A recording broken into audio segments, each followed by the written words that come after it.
This is Dick's Sporting Goods Kickoff Week. The two-a-days are long gone. Now it's game on. Folks, this one's for bragging rights around Houston.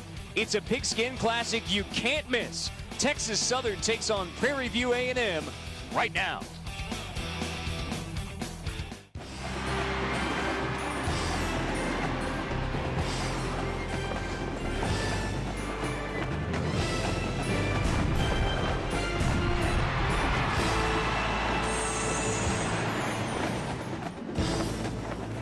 We welcome you to college football prime time on ESPNU, presented by Citi, at Reliant Stadium in Houston, Texas, for the 25th annual Labor Day Classic, matching the Texas Southern University Tigers and the Panthers of Prairie View A&M University.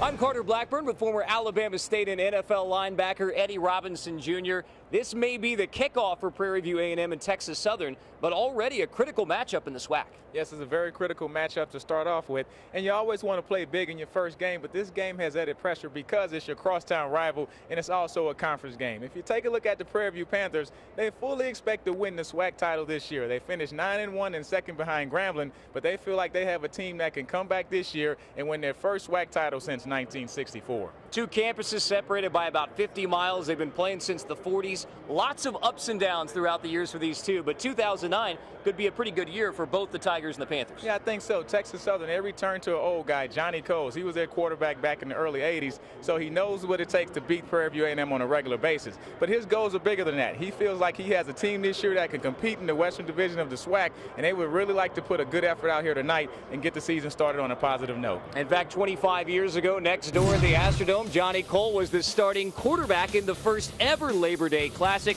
Texas Southern has dominated the rivalry, but 4 out of the last 5 meetings, including the last 2, have gone to the Panthers from Prairie View A&M. So now it's Johnny Cole leading the hobo offense for the Texas Southern Tigers. What is that? We'll tell you about it when we kick off Texas Southern and Prairie View A&M next. Years of culture and tradition have passed through the hands of those before us. It is now our duty to honor the heritage given to us and uphold it for those next in line. We on top, never underrated.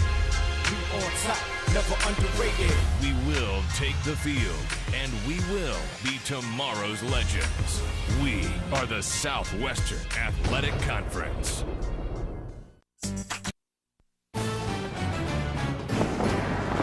ESPNU College Football Primetime is presented by Citi. Citi never sleeps. And in part by Dick's Sporting Goods. Every season starts at Dick's. Reliant Stadium in Houston, Texas, home of the NFL's Houston Texans, and home tonight for the 25th annual Labor Day Classic, matching Texas Southern, coached by Johnny Cole, now in his second season coaching his alma mater in what he calls his dream job. Matched up with Henry Frazier III, now in his 6th season at Prairie View A&M, which is about 50 miles northwest of downtown Houston and the Texas Southern University campus. Last year, 9 wins, and yet Eddie, Coach Frazier, very adamant about saying 9-1, so what? We didn't win a championship, we didn't get a ring. Well, you know, the only team in the SWAC that Frazier has not beaten since he's been at Prairie View is the Grambling State Tigers. And Grambling has been the team to represent the West the last 2 years. So, of course, they have to get over that Grambling hump. But it all starts today with this big game against Texas Southern. Texas Southern will get the football first. Pedro Ventura will kick it off for Prairie View A&M. Anthony Webb and the very dangerous William Osborne, number 2, back to receive for Texas Southern. It's Texas Southern in maroon, Prairie View A&M in the gray with purple helmets.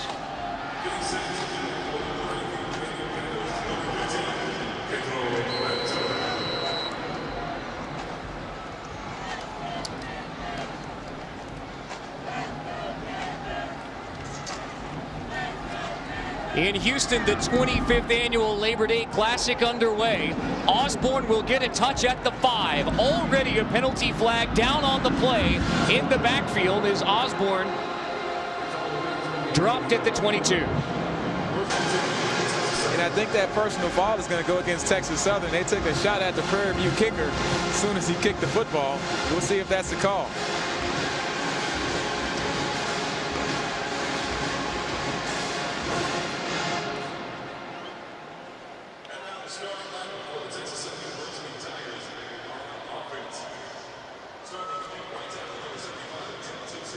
Five seconds in, already a penalty on the opening kickoff.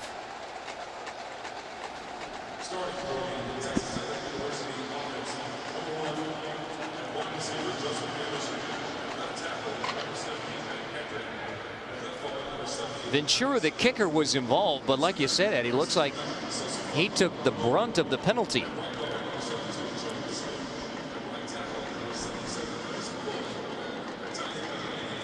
Coach Frazier already in mid-season form. He's getting out there and getting it mixed up with the referees early on.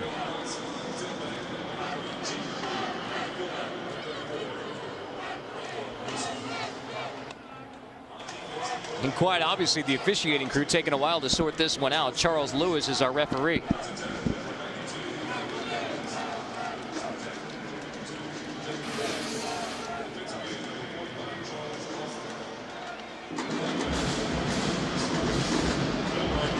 Yeah, you can see one of the frontline guys for Texas Southern.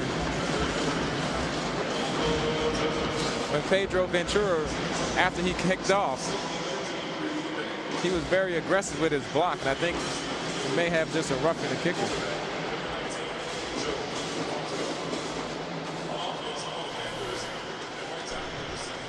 Personal foul on the kicking team. That penalty is declined. First down. Well, that's a pretty interesting call, because what they're saying is that Pedro Ventura, the kicker, I guess actually got the personal foul, but seems like he was the guy who took the shot from the Texas Southern blocker. And Prairie View A&M called for the penalty, so we see Arvell Nelson out to quarterback Texas Southern. Cleveland, Ohio, he is a transfer from Iowa, went through spring practice with Texas Southern, handing off on first down to Joseph Warren.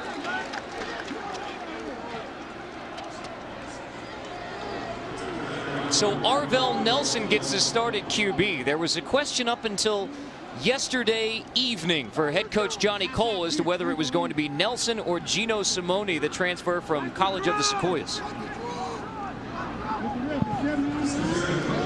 On second down, another handoff. Warren bounces it to the outside and picks up about 7. Take a look at the Texas Southern impact players, 2 on offense and 1 on defense for the Tigers. Yeah, you have to start with William Osborne. This guy's an All-American and can do everything from a punt returner and receiver. Ricky Dixon, transfer from LSU, big receiver, and DeJuan Fulgham. He led the team in tackles last year. All 3 of those guys should have very big days, but especially Osborne. Third down and 3.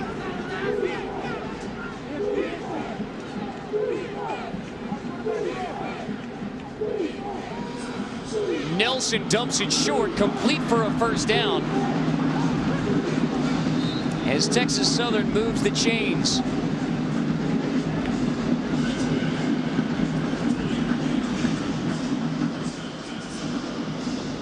Starting lineups are at the top of your screen. Andrew Thomas makes the grab. The long snapper who was in on the package picks up the first down. First and 10 for Texas Southern. Tight end goes in motion, handoff to Warren again. Not much running room.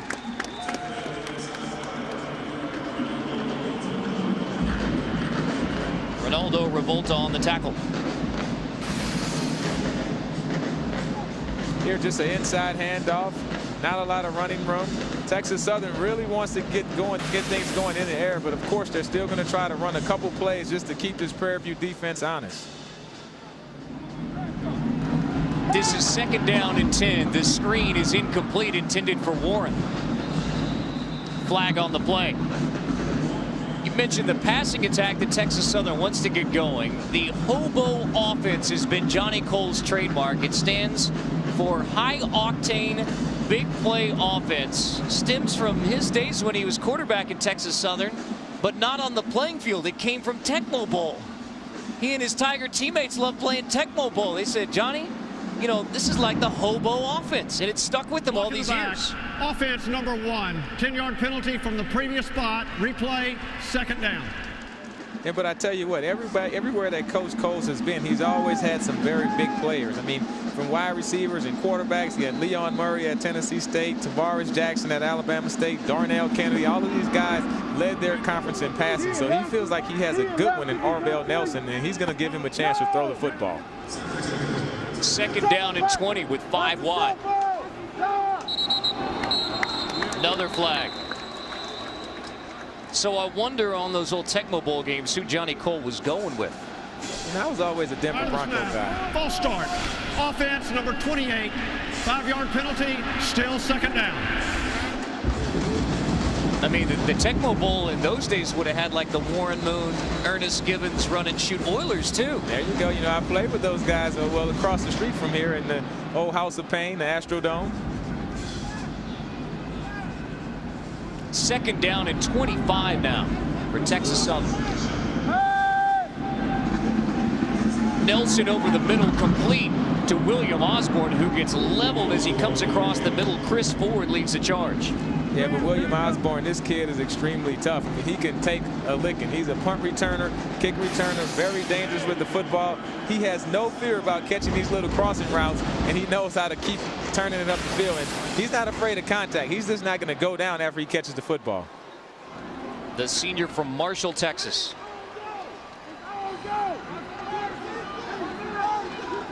This is third down and 17. Nelson stepping up over the middle. It is caught for a Texas Southern first down. To Andrew Thomas again.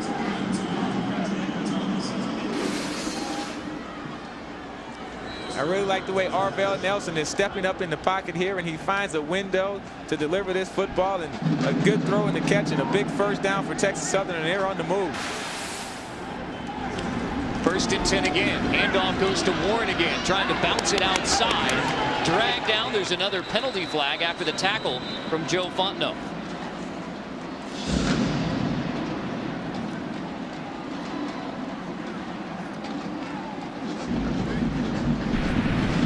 Personal foul, face mask, defense number 14. It's a 15-yard penalty from the previous spot. Automatic first down.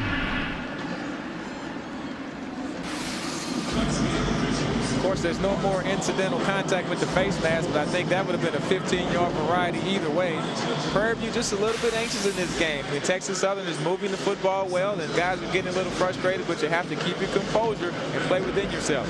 The call was on 14, but it looks like Fontenot was the one who grabbed the face mask. Nonetheless, 15-yarder, first and 10. Texas Southern now at the Prairie View 35. Nelson, quick drop, throws the fade, and it is dropped. What would have been an interception by Adingapou, the free safety. And that's one that you have to have. That's a missed opportunity for a big play by number 3, Chris Adingapou.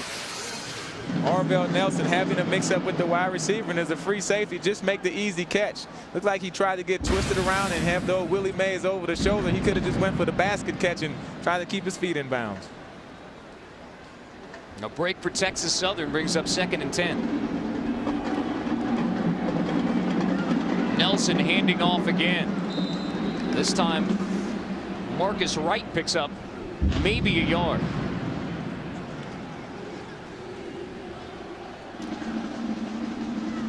Dalvin Nettles, the defensive tackle, credited with the tackle. Defensive coordinator, Heist Northern for Prairie View A&M. This is a situation where he tries to bring pressure, 3rd and 9, a 3rd and long situation. We'll see. You still have a young quarterback in Arvell Nelson. Maybe they can put some pressure on him to get him to do something out of his comfort zone. 30 penalty yards, 35 yards of total offense. And on 3rd down and 9, an incomplete pass in the flat to the fullback Newsom.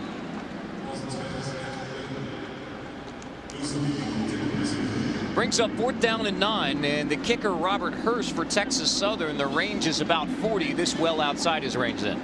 Yeah, but this is one of those situations, if you punt and it goes into the end zone, you're only going to get 15 net yards, so you might as well go for it on 4th down, and it seems like Johnny Coles is going to have that approach.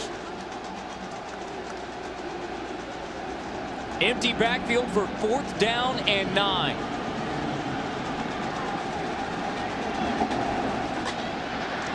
Plenty of time for Nelson to throw.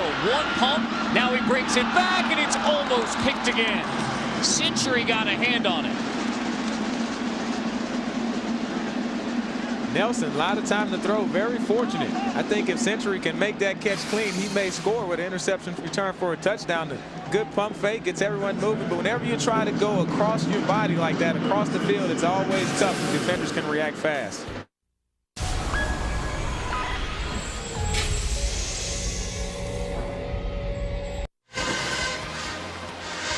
Scoreless between Texas Southern and Prairie View A&M. ESPNU's coverage of college football continues on Thursday as the Florida A&M Rattlers face the Rams of Winston-Salem State. College football primetime on ESPNU and ESPNU HD Thursday 7:30 Eastern. For more information, log on to ESPNU.com. Quick snap out of the timeout as Prairie View gets a playoff. No gain, and it'll already be 2nd down and 10 on the first Prairie View A&M possession. Jay Bluford is the starting quarterback for Prairie View A&M, replacing the graduated Mark Spivey. Beat out KJ Black in a QB battle. 2nd down and 10.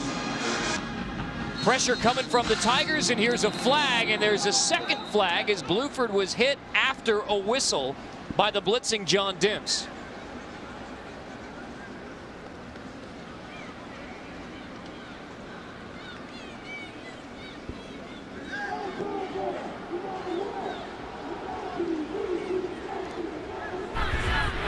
Prior to the snap, offside, defense, number 42. It's a 5-yard penalty, still 2nd down.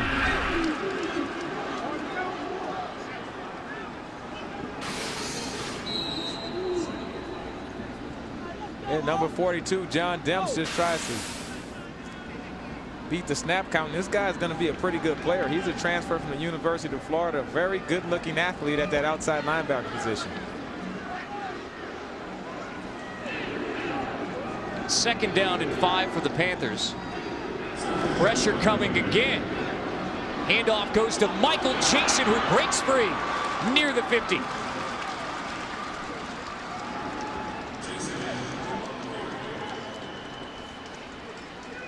For the Prairie View A&M Panthers, the impact players. Yeah, you have to start with Donald Babers. This guy was the only guy in the conference to have over 1,000 yards rushing last year.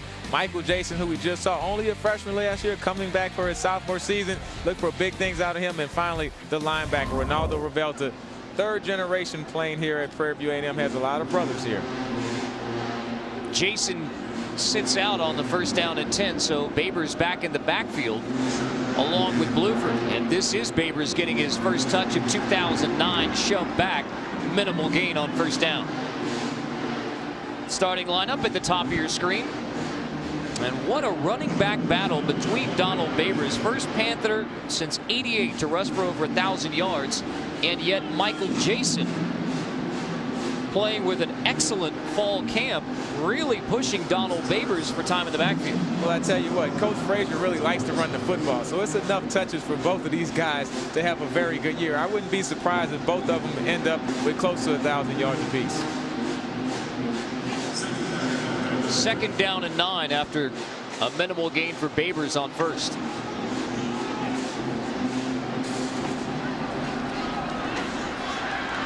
Give it back to Jason on 2nd down, and again only a yard, so a good start defensively for the front 7 for Texas Southern. Now, we saw all of the big-time passes and the exotic formations by Johnny Coles and the hobo offense. Well, now we're just going to get back to basic Texas football from Prairie View. Coach Frazier wants to play smash-mouth football. He has a big offensive line. All of those guys have been redshirted. They're juniors and seniors, so they've been together for a couple years. And they may get into some different formations, but at the end of the day, they want to run the football in Prairie View. And yet facing 3rd down and 8 from midfield. And an empty backfield. Stepping up, Bluford leaves it high, it's picked. DeMarcus Washington will take it all the way back. Touchdown, Texas Southern. A 56-yard INT for TD.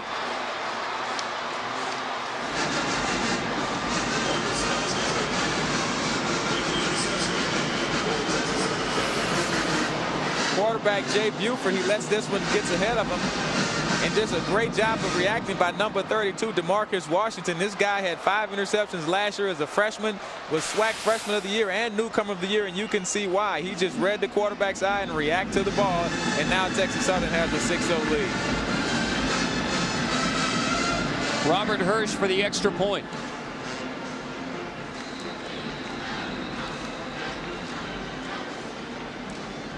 Flag before the PAT. Substitution. Offense. 5-yard penalty. Re-kick.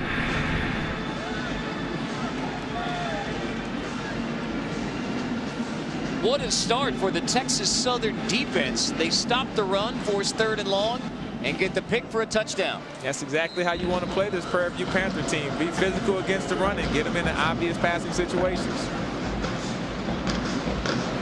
Hirsch's PAT makes it a 7-0 start for Texas Southern.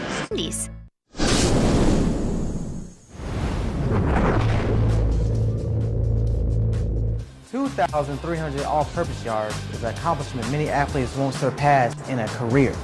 For William Osborne, that's the numbers he put up in one season. His 2,308 all-purpose yards is the highest total ever in a season at TSU and ranked him 2nd in the nation on his way to receiving honors as an All-American. So, I mean, I worked hard after practice, before practice, came on time, and did whatever it took to be the All-American. I like being the underdog, so I have nothing to lose but to get out there and prove to them that I'm the best. The thing that I haven't accomplished is graduate. I plan on graduating next year within four years and trying to go to the NFL, which is every college student's dream.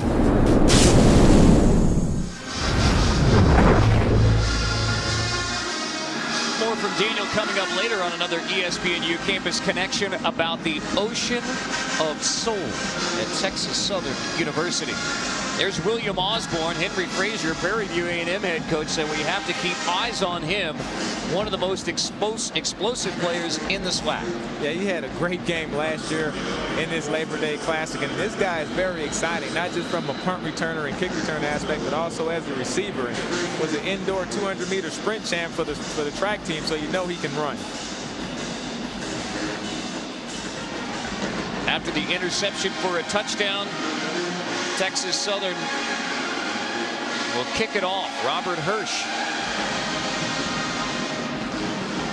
with a short kick. Bobbled. Wheaton has to fall on it at the 22 to make sure Prairie View keeps the football.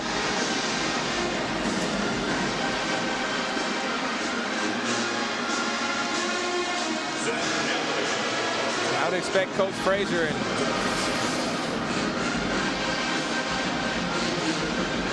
just never had it. Very fortunate they were able to get back on that football. Joseph Fontenot was the player who bobbled it, and then his fellow kick returner Wheaton able to jump back on top. So Prairie View A&M, who threw an interception from the hands of Jay Bluford to DeMarcus Washington, and then obviously they get the football right back. From the shotgun, it's Jason who gets the first down handoff, and the Tigers continue to swarm to the football. Yeah, Texas Southern is going to put 8 and 9 in the box because they realize that Prairie View wants to run first and pass second. And you can see here they're going to be very physical up front. Little inside handoff. Good play by John Cole right there, 6'3", 290-pound senior. And these guys know that they have to stop this running game from Prairie View and force them into those passing situations.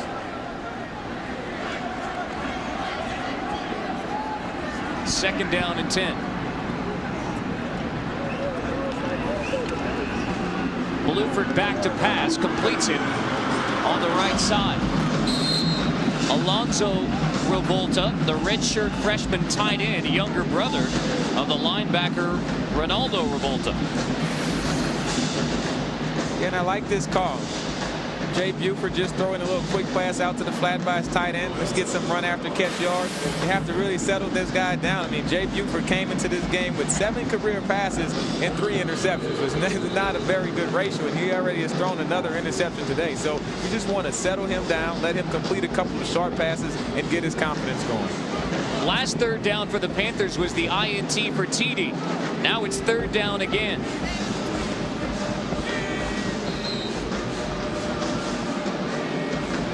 Washington, who made the play, will be at the bottom of your screen. Third down and 4.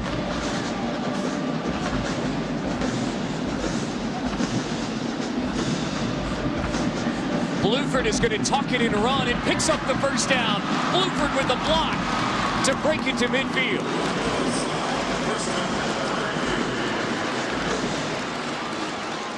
A 22-yard pickup on third down and 4.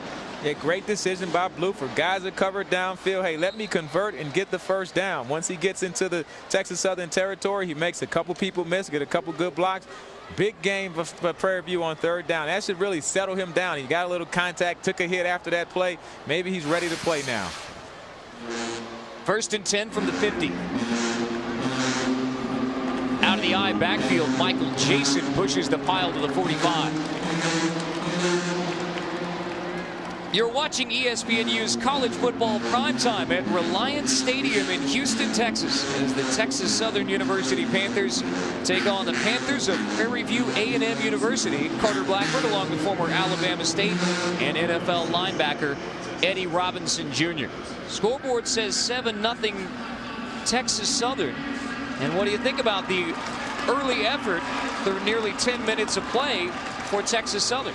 Well, if you're Johnny Coles in Texas Southern, you have to be ecstatic. Your defense has stepped up, made some big plays. Your offense moved the ball a little, and you got a big interception return for a touchdown. So you definitely came into this game the underdog, but you're going toe-to-toe with the Prairie View Panthers, and you're matching up against Prairie View from the physical aspect. This Prairie View offense has been known to wear opponents down. Big penalty call there was unsportsmanlike conduct against Texas Southern. Bringing the football to just inside the 30. Bluford hands off to Donald Babers, and the junior from Houston's Westbury High School picks up 3. Log on to Facebook today, search ESPNU and become a fan. Post your best tailgating photos and comments. We may use them on Inside the Polls Monday, 6 o'clock on ESPNU HD.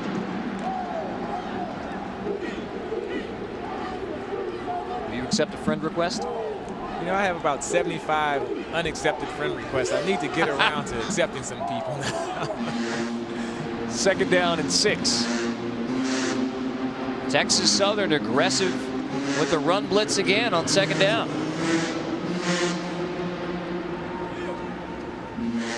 Yeah, another big third down play for Prairie View. We'll see if they opt to come with another running play or a play action pass. You know, Texas Southern is playing so physical and close to the line of scrimmage. At some point, you have to think that play action is going to bite them. They have an opportunity to make a big play, but from Prairie View. Call it third down and 3. First down marker right around the 20.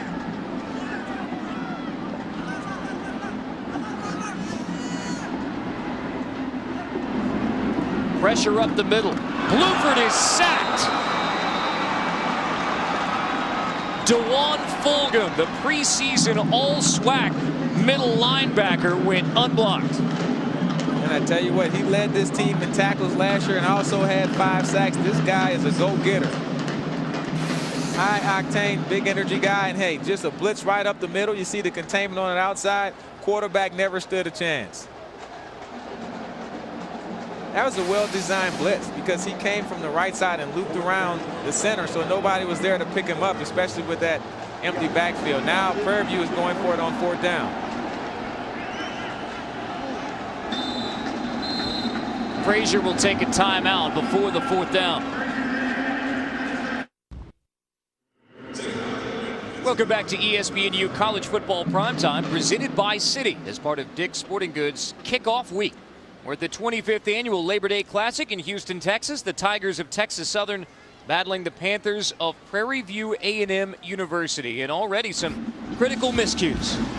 Yeah, here you see a ball that was just overthrown. Should have been intercepted by Prairie View. Didn't make the play. Another one at Prairie View had 2 hands on it, couldn't do it. But here, if number 32, DeMarcus Washington, he takes advantage of his opportunity. He gets an interception for a touchdown, and that's where we stand. 7-0, Texas Southern over Prairie View. And now Prairie View A&M facing 4th down and 10. And out of the timeout, it appears that they will keep Bluford, the quarterback, on the field, going forward on 4th down and 10 from right around the 30.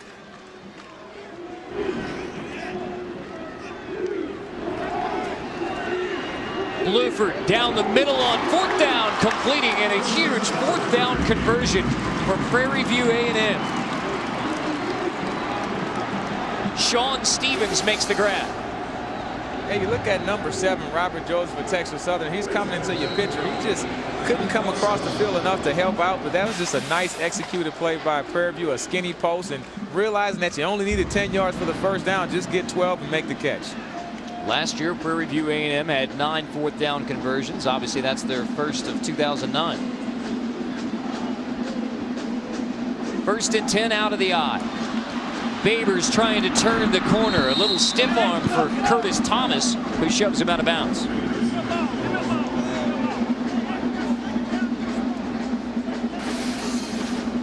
Other than one big run by Michael Jason, I mean, this Prairie View offensive attack hasn't had much going. Look at there, just a good job by Texas Southern stretching that thing out, and the cornerbacks and safeties coming up in run support, because they realize Donald Babers is the guy that you have to stop. You have to focus on this Prairie View rushing attack. 126 yards for Babers last year in this matchup. 2nd and 9. Jason stretched out, rather Babers stretched out. Flag on the play as John Dimps leads the charge. Here, just a zone read. Babers tries to take it and goes sideways and can't get anything going. Once again, that Texas Southern defense is there.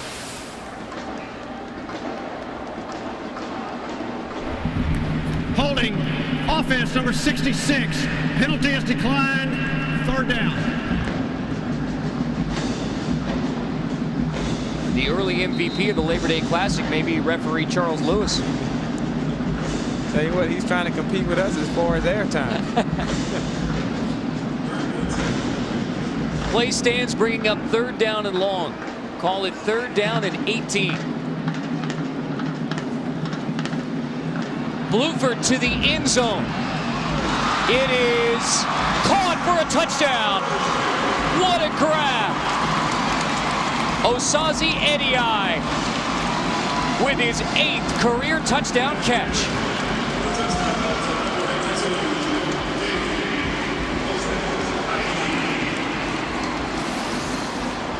I tell you what, this was all Gabe Osazi Ediai. Great call. He just throw it up as 4th and long, and he just stretches up and makes that catch. 6'1", 190-pound senior, Austin, Texas, Crockett High School. He has to feel good after that reception. Big play by Prairie View.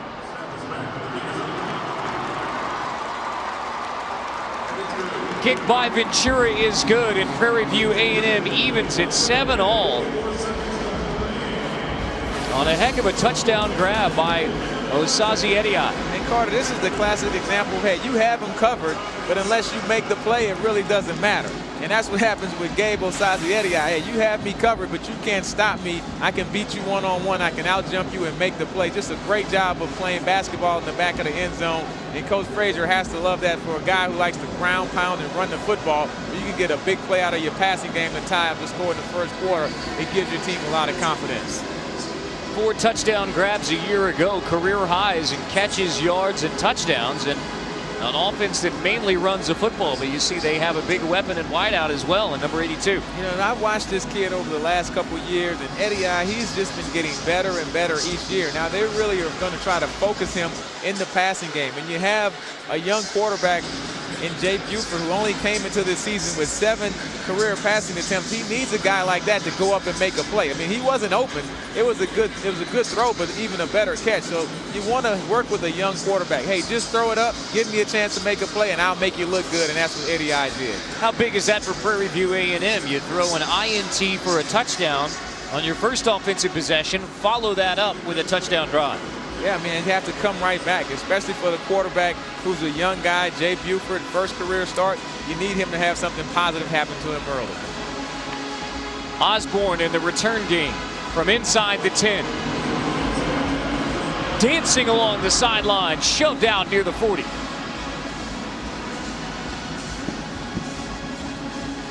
And a taste of the explosiveness of William Osborne. Last year, the 24th annual Labor Day Classic. Osborne in the return game had one of the biggest plays, a 45-yard return for Texas Southern. But too much Donald Babers, 126 yards, 2 rushing touchdowns in the game for Prairie View A&M, 34-14. The Panthers took last year's meeting against Texas Southern. Prairie View has won 4 of the last 5 meetings, which certainly breaks from the historical trend. Joseph Warren, the first down handoff.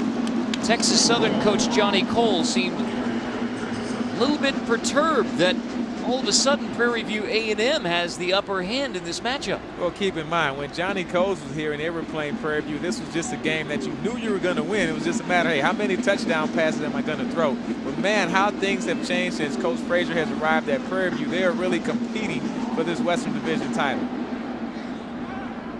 2nd down and 10 with the I backfield. Marcus Wright, minimal gain. Of course, Prairie View A&M infamously had the 80 straight losses from 89 to 98.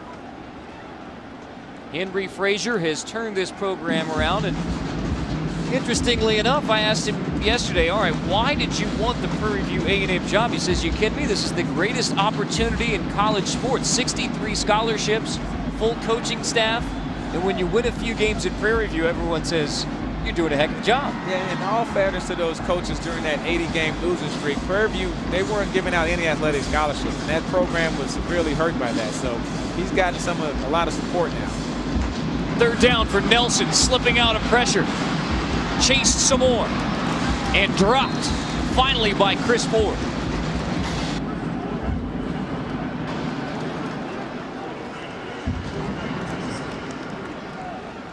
So a stop from the Prairie View A&M defense.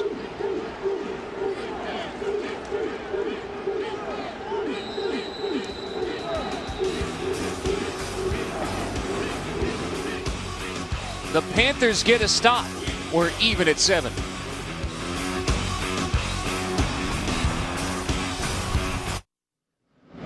Seven all in the 25th annual Labor Day Classic in Houston, Texas. Monday evening.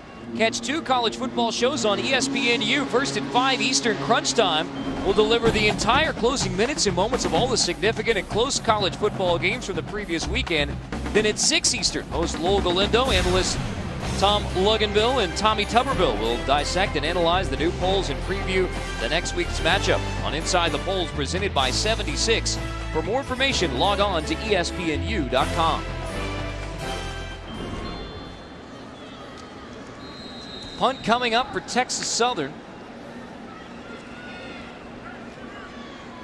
It will be Solomon kicking it away to Anthony Whedon for Prairie View A&M.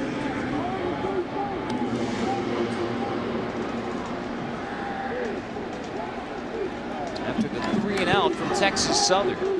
High punt, Whedon calls for the fair catch. Makes the grab around the 37.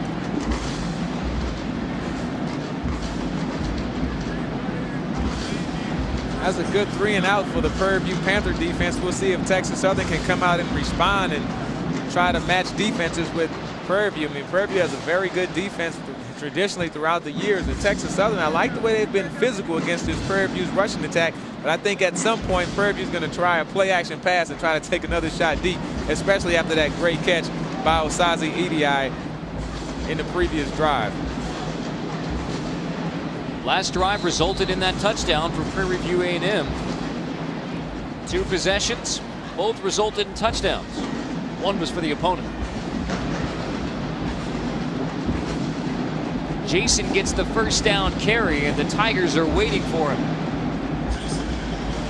Fulgham leads the way, along with Rashad Hunt. And Johnny Coles told us, he said, I feel like we can match up physically with the Prairie View Panthers this year. They felt like they got pushed around a little bit in the second half with that Prairie View running game. They had 60 guys here committed to the offseason workout program, and that really helped Texas Southern. You can tell those guys up front, Melanson, John Cole, and the linebacker Fulgham, they're not getting knocked off the ball. They're going toe-to-toe with this Prairie View offense. 30 freshmen saw the field last year for Texas Southern. A lot more transfers this year for the Tigers as Coach Cole wanted to get older immediately. A flag before the 2nd down and 10 play. Delay of game. Offense number 11. 5-yard penalty. Still 2nd down.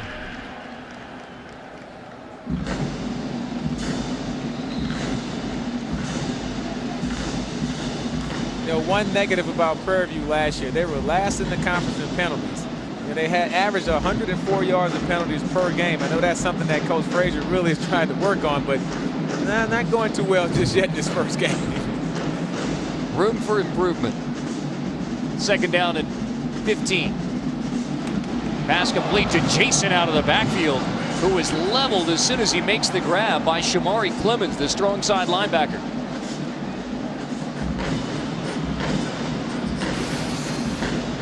That's just a great form tackle. That's how you practice it. Get a guy right in your sights, look at that. You roll your hips, follow through, and you knock him back for a loss or 2. That's a great tackle by Shamari Clemens. Lucky that he was able to hold on to the football. Tigers have forced Prairie View A&M into another 3rd down and long. 3rd down and 17. Luford just does get the snap off. Handing off to Jason. And he only picks up 2 on 3rd down and 17. Yeah, good defensive series by Texas Southern. They came onto the field and held serve, and now Prairie View will be forced to punt and get their offense back on the field. Man, this Texas Southern defense is really stepping up. They're playing physical. They're getting them to 3rd and long situations, and that's not what Prairie View excels in. So the game plan that Coach Kevin Ramsey has drawn up this year for the Texas Southern defense is working out pretty well. Ventura will kick it away to William Osborne and Anthony Webb. And flags again.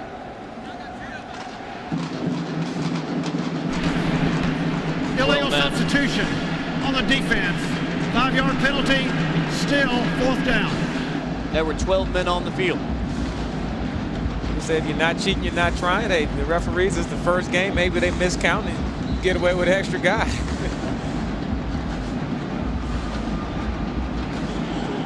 So now Prairie View A&M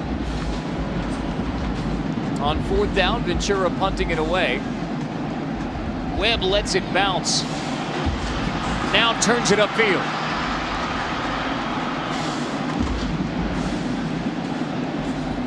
Webb wrestled down at the 40.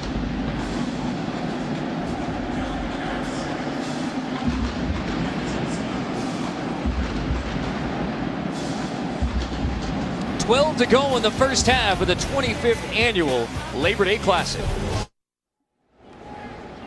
You're watching ESPNU's College Football Primetime. SWAC Conference Football presented by City as part of Dick's Sporting Goods Kickoff Week at Reliant Stadium in Houston. Tie ball game between Texas Southern and Prairie View A&M. Johnny Cole leading the Texas Southern University Tigers. 2nd year as head coach at his alma mater. 3 and out. Last time his offense took the field.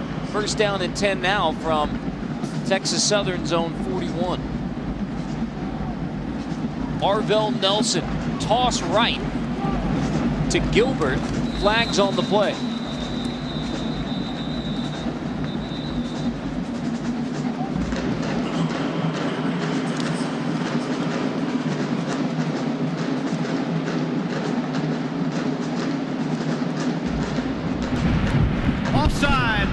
Defense number 95. 5-yard penalty. Replay. 1st down. Jamel Laban whistled for the offsides. You know, that's one of those penalties you can't have. I mean, you've been the most penalized team in the conference last year, something that Prairie View really has to tighten up. They feel like they can win this SWAC title this year, but you can't win it with those type of penalties. There's too many good teams in the conference for you to hurt yourself, and now you're starting off giving the team a 1st and 5. Nelson under center. Gilbert tries to spin away from the defense, but nothing doing. Devin Boyd meets Martin Gilbert in the backfield. And that play looked like it was a misalignment by the tailback, Gilbert. I mean, he's going one way, the quarterback's looking for him. I mean, I've seen some counter plays, but they don't take that long to develop. In Prairie View, hey, they take advantage of that. Now you're in the 2nd and long situation when you just had a great opportunity at 1st and 5. So Gilbert comes out of the game. Marcus Wright now the tailback next to Arvell Nelson on 2nd down and 12.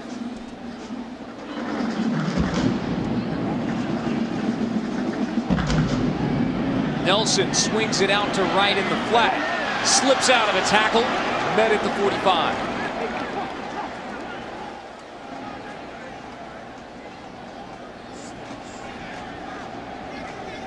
Tell you what, that was a great job by Nelson making people miss. Here, this has got just a little extension of the running game. Hey, 2 guys right there. I make both of them miss. I run hard and finish up the play, and I put my team in a 3rd and 5 situation. That's a player doing something above the X's and O's. That play should have been stopped for a 3-yard loss, and he turns it into a 7-yard gain. 3rd down and 6. Play fake. Incomplete. The intended receiver Newsom tripped a little bit as the ball arrived. I think that caused the incompletion. You had 2 receivers in the same area, but Arvell Nelson had his guy, and once he stumbled, he wasn't able to make that catch, and now the punt team will have to come on once again for the Tigers. Back-to-back 3 and outs for the Texas Southern offense. The only touchdown, only points for Texas Southern came from the defense, when DeMarcus Washington had the interception return for a touchdown. Hirsch will punt it to Anthony Wheaton.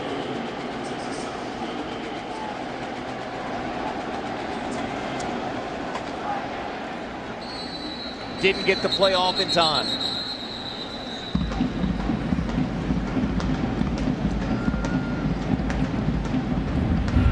Prior to the snap, delay of game, offense. 5-yard penalty, still 4th down.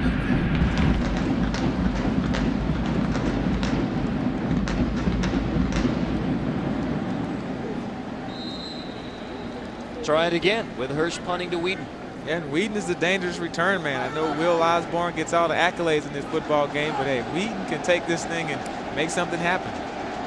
Direction at Stephen Solomon punting for Texas Southern. Wheaton, the return man.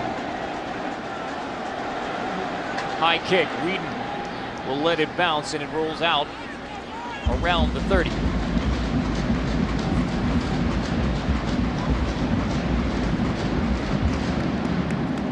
Two possessions ago, Prairie View A&M facing a critical 4th down.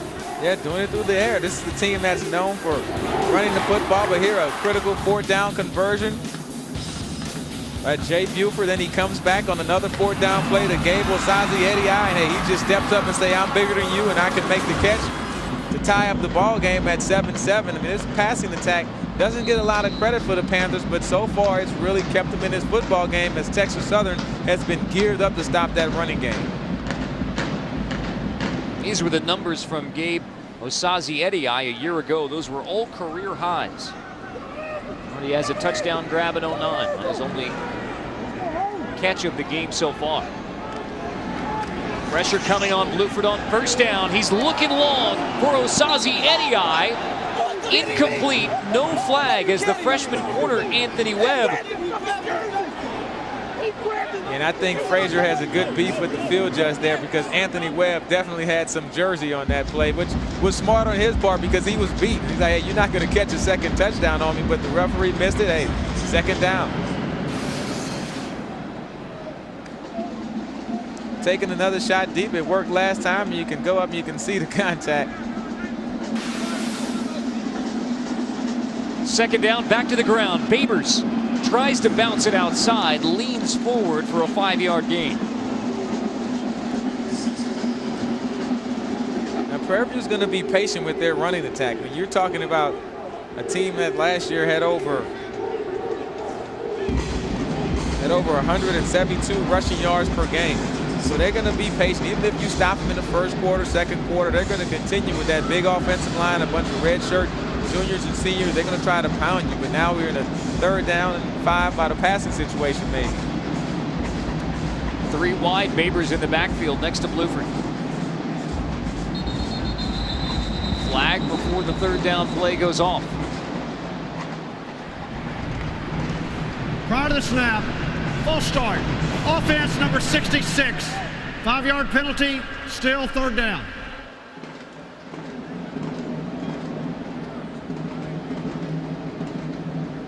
You're watching ESPNU's College Football Primetime at Reliant Stadium, Houston, Texas, as the Texas Southern University Panthers battle the Texas Southern Tigers battle the Panthers of Prairie View A&M University.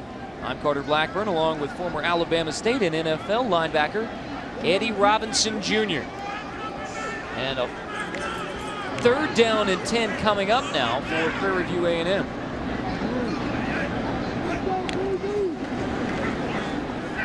Bluford looking long again for Osazi. Eddie just slips out of his fingers.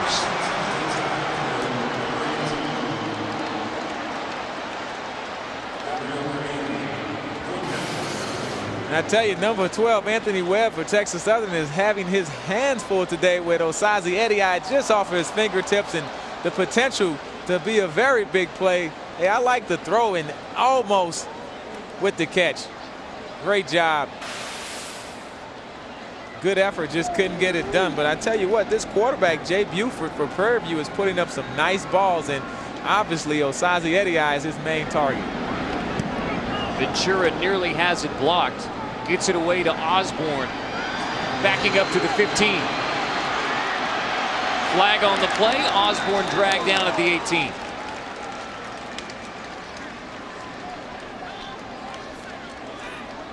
That was a great punt by Pedro Ventura. I thought he may have outkicked his coverage at first with the hang time. The Prairie View defenders had enough time to get down there and corral a very dangerous returner in William Osborne.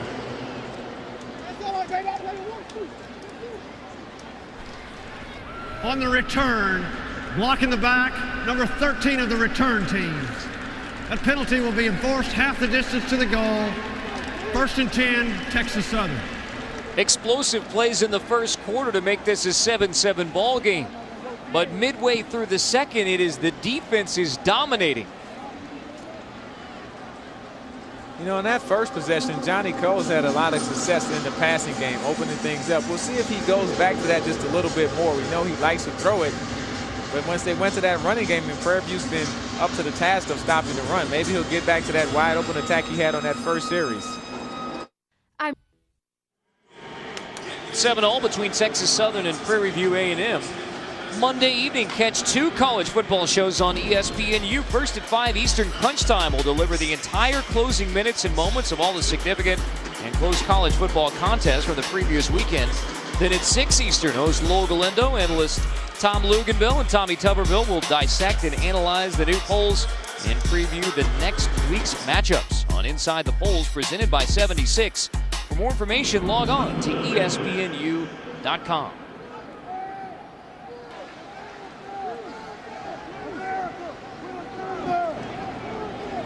First down and 10 for Texas Southern University. The Tigers have gone 3 and out on their last 2 possessions.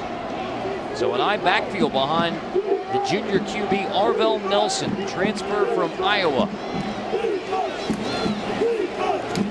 Martin Gilbert, the first down carry for about 3 yards.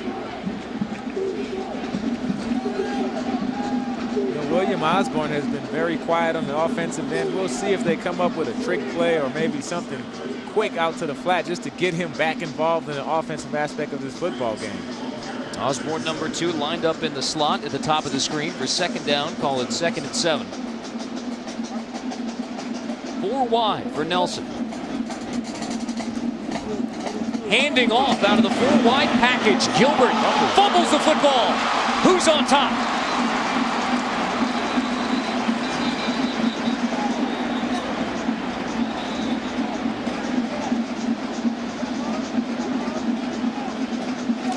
Prairie View A&M recovers the fumble.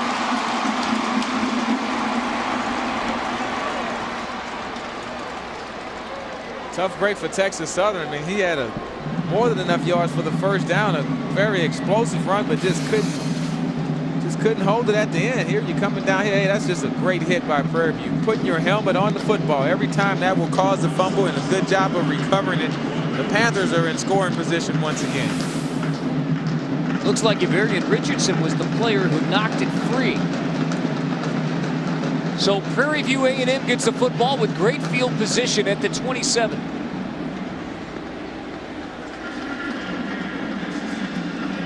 The ball is 1st and 10, Texas Southern. Wow.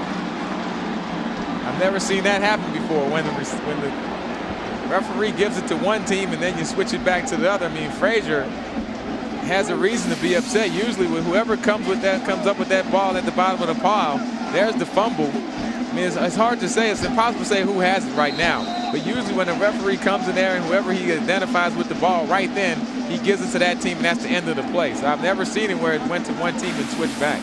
There was a clear signal for Prairie View A&M, no doubt about that. And then the call reversed. Texas Southern hangs on to it. So that's a huge break for Texas Southern, because if you give that ball to Prairie View in that situation, it's inside your 30-yard line and momentum has totally shifted. Now you get a second chance. You got a new set of downs. First down, you're out by the 28-yard line, and see if you can make something happen if they can take advantage of that big break.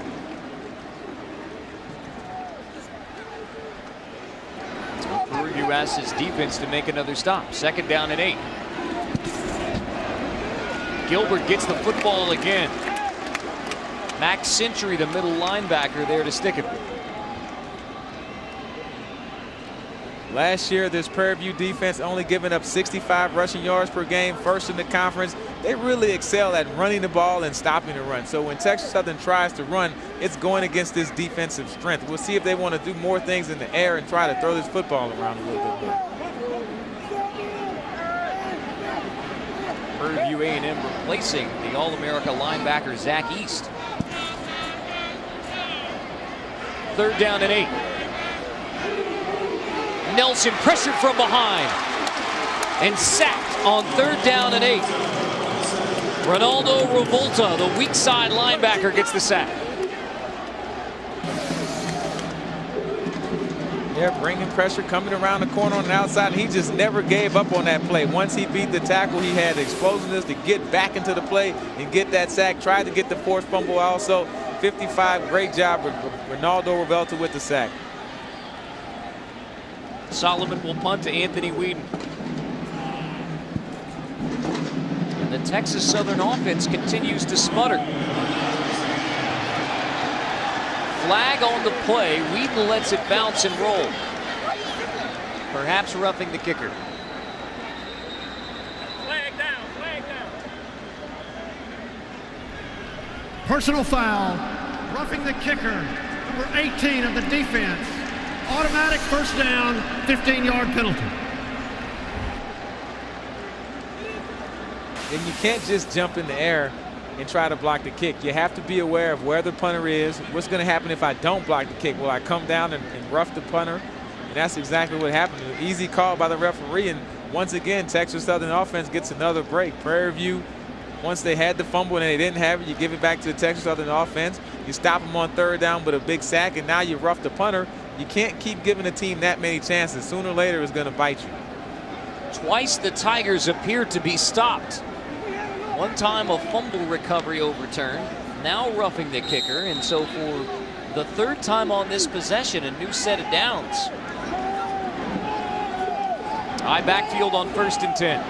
Play action.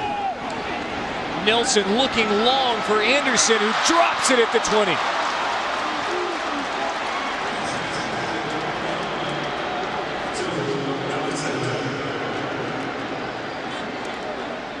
Tell you what, that was a great play call. You like to make those type of plays after a mistake by the other team. You come back with a play action. The defense just came back on the field. Deep ball, hey, right there. Should have been a touchdown. He makes that catch. He's still running into the end zone, and we're up by 7.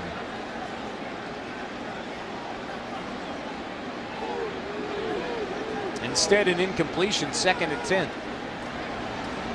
Screen. Warren.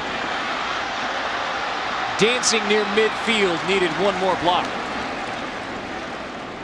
Century makes the stop. I'll tell you what, I like this Joseph Warren. He was a freshman last year. Now he's a sophomore coming back for a second year out of Madison High School, local product here in Houston, Texas. And when you talk with Johnny Cole, he said, hey, we just have to recruit Texas. We don't have to go outside of the city limits. We just stay inside the Beltway and we get all the good players we want. And he's absolutely right. He's making a point of emphasis to try to keep those guys here in Houston. Third down. Nelson goes right back to Anderson, who makes the grab, but he runs his route about 2 yards short of the first down. Okay, great job by Prairie View. The Panthers are stepping up on the defense. Just a little quick out route, good throw and catch, but even a better tackle to hold them short of that first down. Now they're going to have a fourth down attempt by Texas Southern. Lester Butler makes the stop. Nelson and the offense stay on the field for fourth down.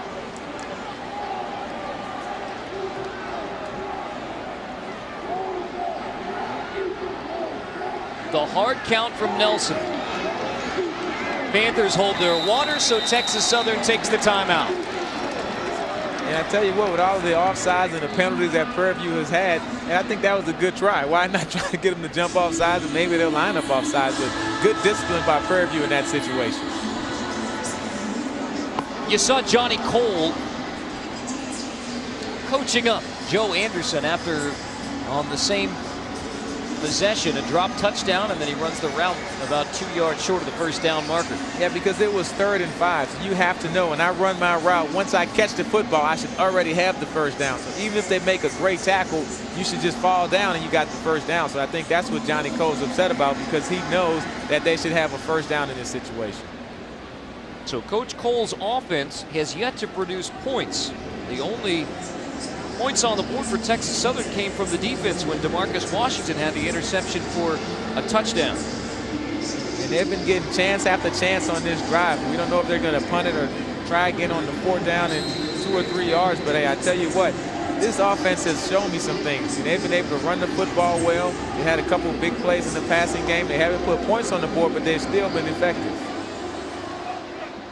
Punt formation. Solomon comes out after the timeout. Anthony Whedon to return it for Prairie View.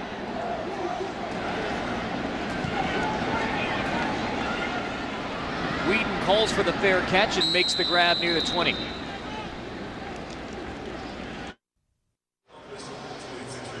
Johnny Cole was a quarterback at Texas Southern University, an assistant coach at Texas Southern, stints coaching at Southern, at Cincinnati, Alabama State, Arizona Western, Tennessee State, and the Hamburg Blue Devils in NFL Europe. And Johnny Cole says all of that was to get this job, the head coaching position at Texas Southern. Yeah, he told us when he left in 1990, he left with the express purpose of wanting to come back here and become the head coach at his alma mater. He interviewed for the job twice. Both times they didn't hire him. The third time he said, hey, I'm not going to interview. If you want me, just hire me. And they did. I think it was a very good move. Well, and keep in mind, 4 wins last year. It's a 4-8 season. That's not what Texas Southern wants.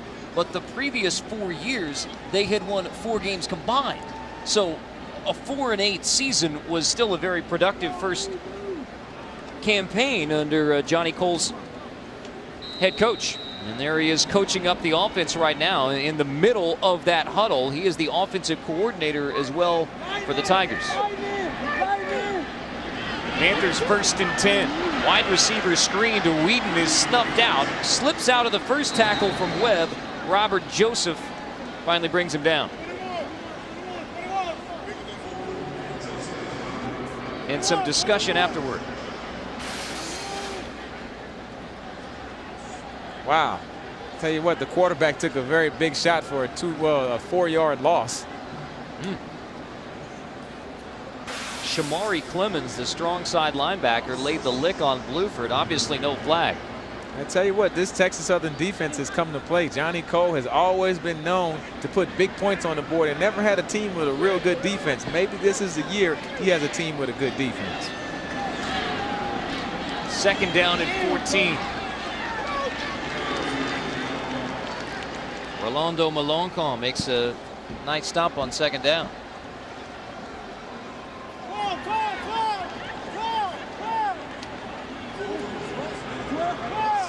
The big man from Lutcher, Louisiana. Yeah, Lutcher, Louisiana. That's around my hometown in New Orleans, of course. And hey, some good football down there. And a lot of those guys from Louisiana come over to Texas and play also. But you don't really have to leave the state of Texas to get a lot of good players. Here at Prairie View, once again in a 3rd and long situation, something that they're not very comfortable in.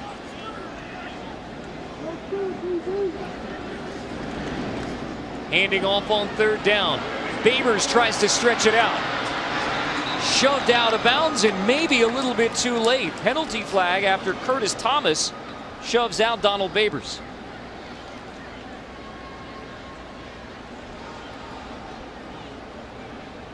And you can see the speed of Babers. That play didn't look like it had much going, but he was still close to the 1st down. And once again, now referee will have to sort out the call at the end of this play.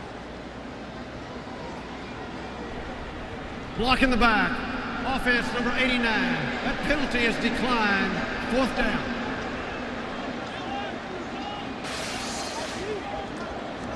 Babers trying to get around the corner. Maybe that's the block in the back right there. But a good job by Texas Southern. These guys are playing hard defense. They're pursuing well. Playing physical, matching up with the intensity of this Prairie View offense. I like what I see from this Texas Southern defense so far. They have forced 3 straight 3-and-outs. And they scored on defense, which is always good. When you can score on defense, usually you win the football game. Low kick from Ventura. It bounces. Osborne makes the grab.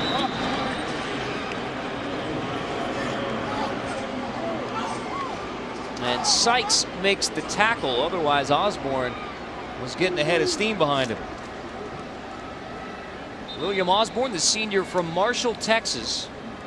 2nd team All-SWAC as a wide receiver, All-American as a kick returner, although he has been held in check so far.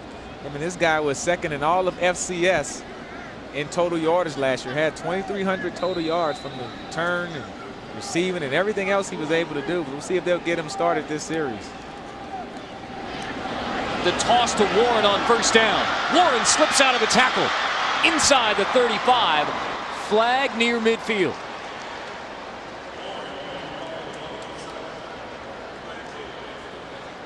Johnny Cole told us yesterday Joseph Warren is great in the open field. You saw it there. Hold will bring it back.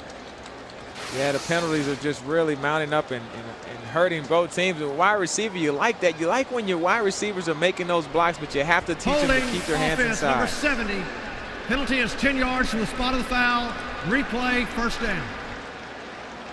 Matt Hardrick, the left tackle in the open field. Yeah, big guy. You know, those big guys, they're not used to being out in space. They tend to get their hands out wide and they're reaching and leaning. And you know, they do good when they're in the box and they can just reach and grab a guy and push him. But once you get out in space, everybody can see you, especially the referees. Surely you're not suggesting that holding happens in tight. Every play. Screen on 1st down.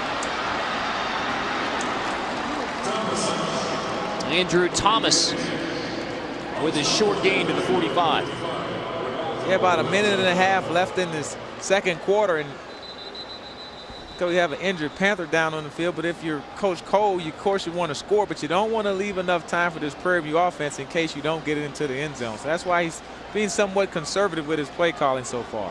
Jamel Laban is the player slow off the field for Prairie View A&M. So the Panther training staff will try and help him off.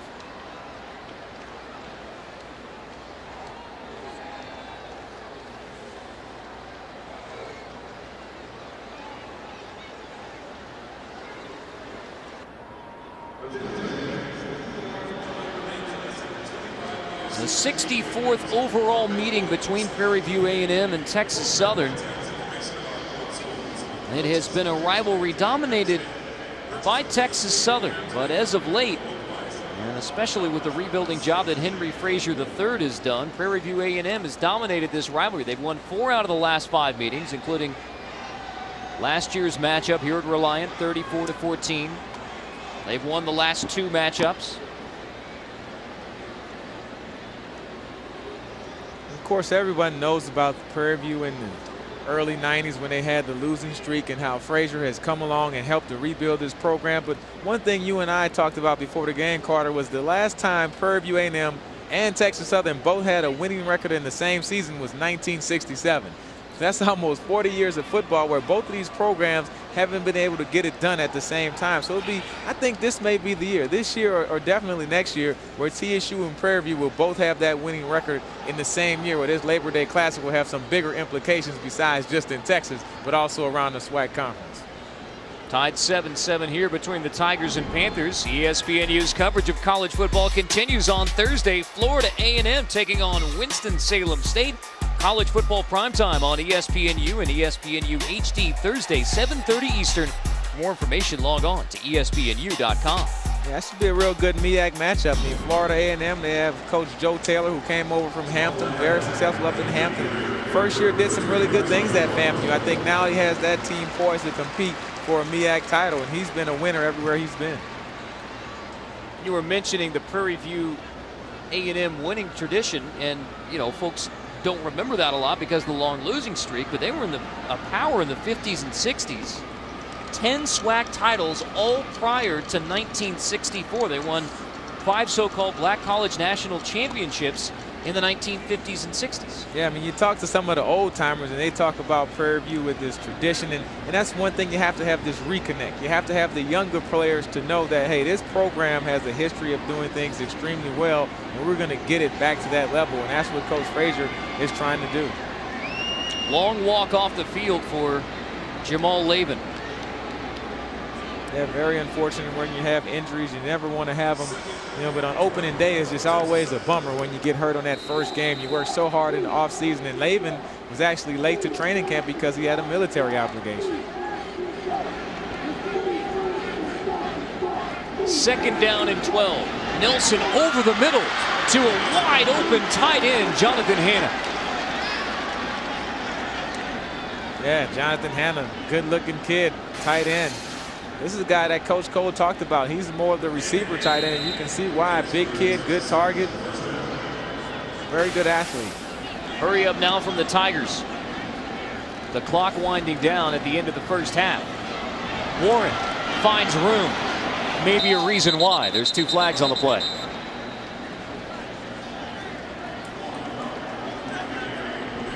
That initial call is holding against Texas Southern, so this won't count. Clock stopped with 54 seconds, and obviously you see the holding offense number 69. 10-yard penalty from the previous spot. Replay, first down. Timeouts available for both the Tigers and the Aggies, 2 each remaining, rather the Panthers.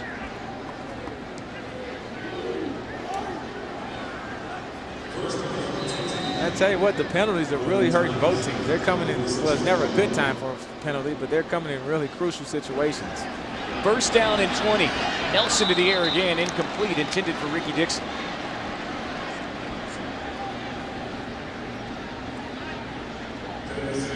Now second down and 20, and Robert Hirsch, the Texas Southern kicker, ranges around 40, so that's a long way to go to get it to the 23. To get to within field goal range. I think if you're number 8, Arvell Nelson, hey, you just take your time and complete a couple passes. You don't have to try to get in the full field goal range or get the first down on this play. Just get a completion and let your receivers work for you.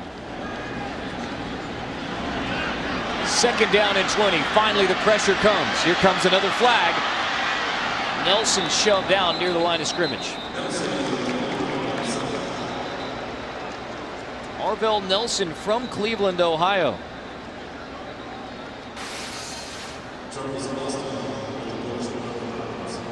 Tell you what, good pass protection.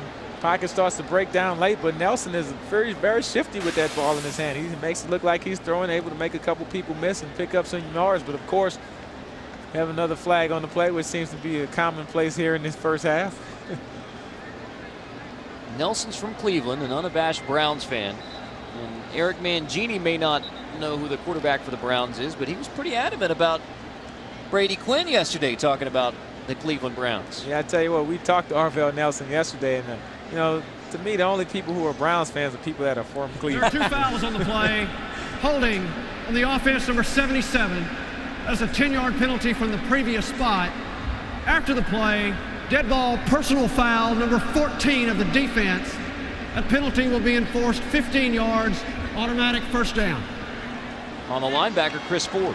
Yeah, that's not good. I mean, that stops the clock and it moves that ball 15 yards. And like you said, they were pretty close to field goal range, and they're probably almost there now. Yeah, but talk about Nelson, the quarterback. I mean, of course, if you're from Cleveland, you love the Browns. So I had to, mess with him a little bit. But he said this is their year. He didn't give me a guarantee, but he felt like the Browns were going to do something big this year. I said, okay. Transferred from Iowa, but he transferred in time for the spring semester this past year. So he had spring ball and fall camp to get down the Texas Southern offense, replacing Bobby Reed, the former Oklahoma State QB.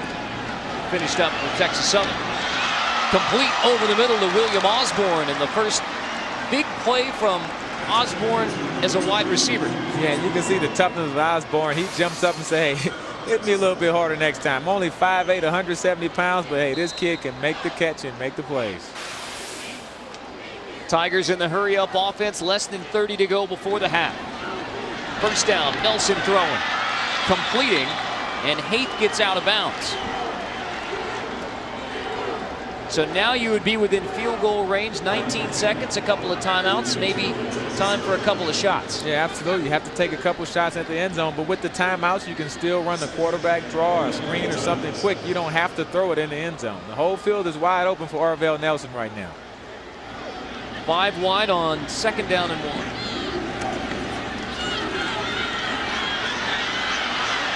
Nelson rolling, throwing to the end zone. It is incomplete.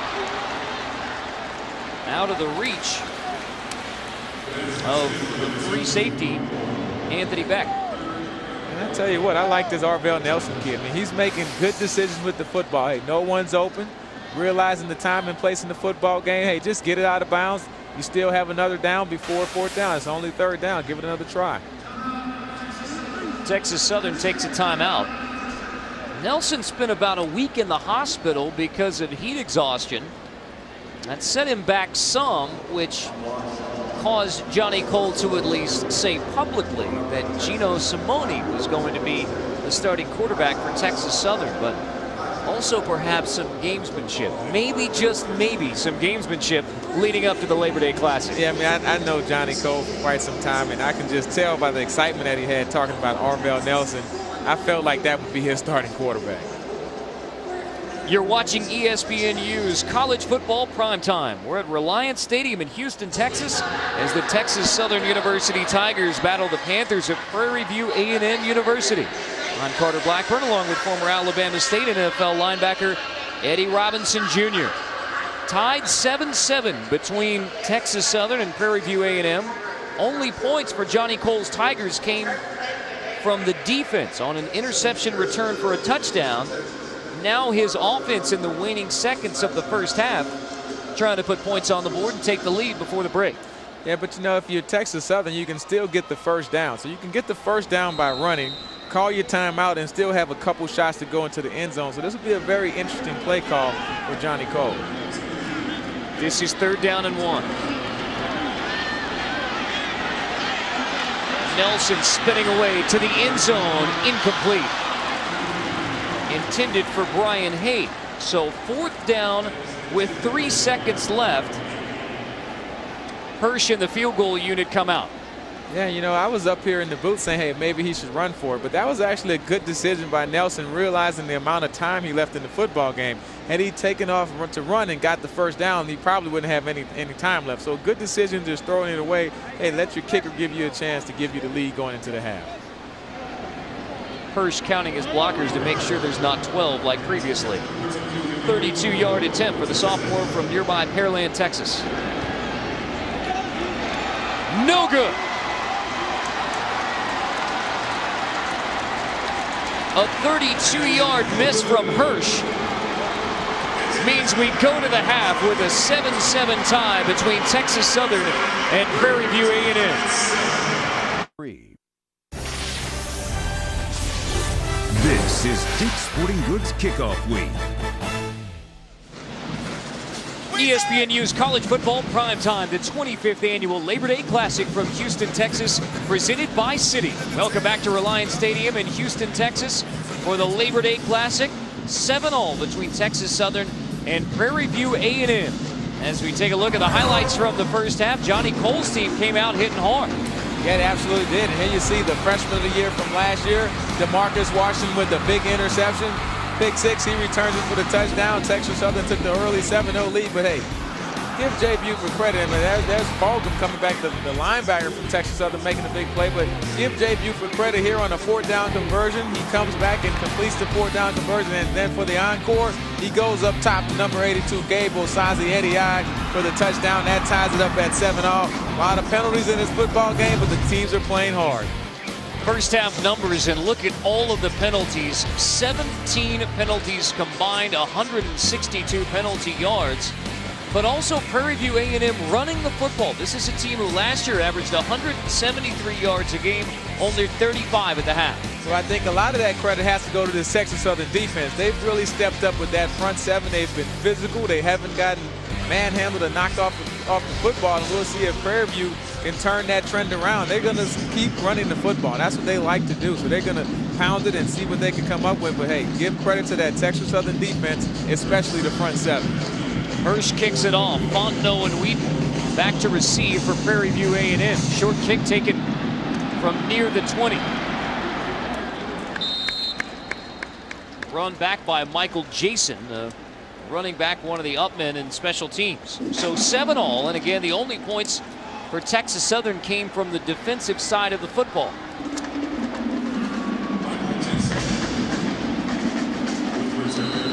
Jay Bluford threw the interception for a touchdown, the first time that Prairie View A&M took the field. But after that, very solid. Yeah, nothing spectacular. The 1 interception, but hey, 5 of 8. The 2 big rushes for the 15 yards, and he has the touchdown pass. Play fake on first down. Bluford down the middle. Incomplete. Intended for Sean Stevens. I think that's a good call by Prairie View, coming out with a little play action on first down. They've been trying to run the football, like you said at the half, only 35 rushing yards because of all of the attention that they're giving to the rushing game by the Texas Southern Tigers. So you're going to have to get a couple plays with play actions on first down, open this thing up a little bit, and then you can get your running game going. After the incompletion, 2nd down and 10. 2 backs with Bluford. Handing off to Donald Babers. Picks up about 3. A year ago, Prairie View averaged 4.5 yards per rushing attempt. In the first half, 2 yards a carry. Yeah, I think that kind of shows you where this Texas Southern program is trying to go. I mean, some of these big guys up front, you have, Rolando Melanson and Shamari Clemens, the linebacker. I mean, these guys have been playing extremely well. 3rd down and 7. Prairie View has only converted twice on 3rd down tonight.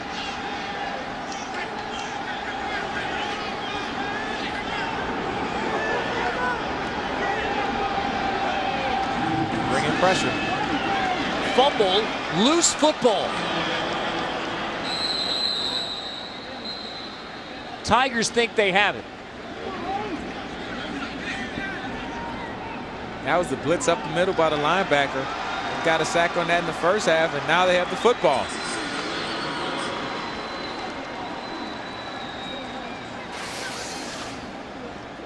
Same blitz coming up the middle. Number 44, the linebacker, DeJuan Fulgham.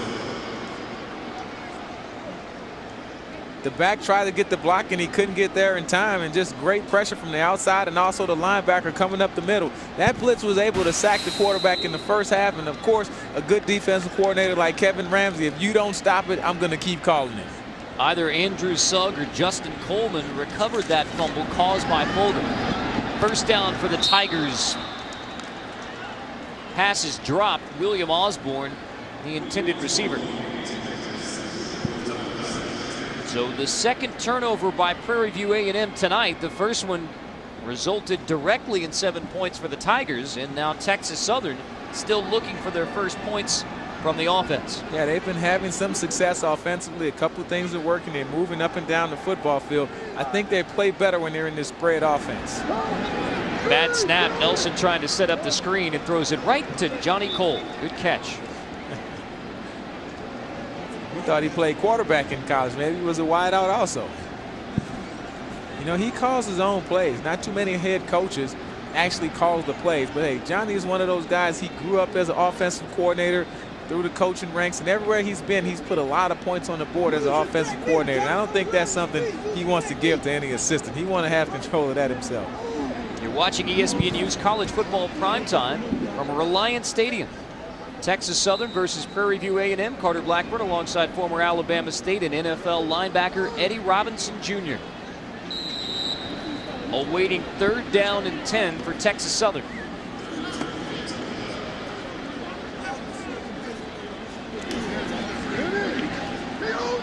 Nelson flushed out, has to dump it down to Warren. Stretching, and he gets the 1st down inside the 25.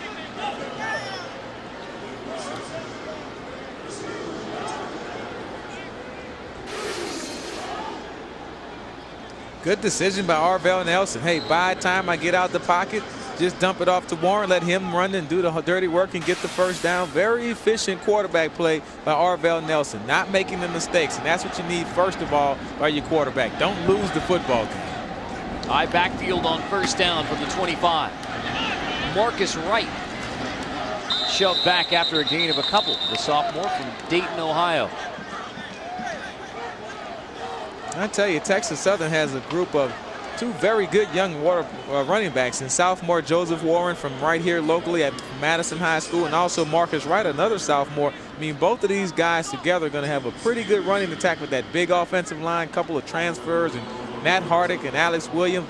But those guys, man, they're going to be able to run the football. And you add that with all of the passing that Johnny Cole likes to do, good offense.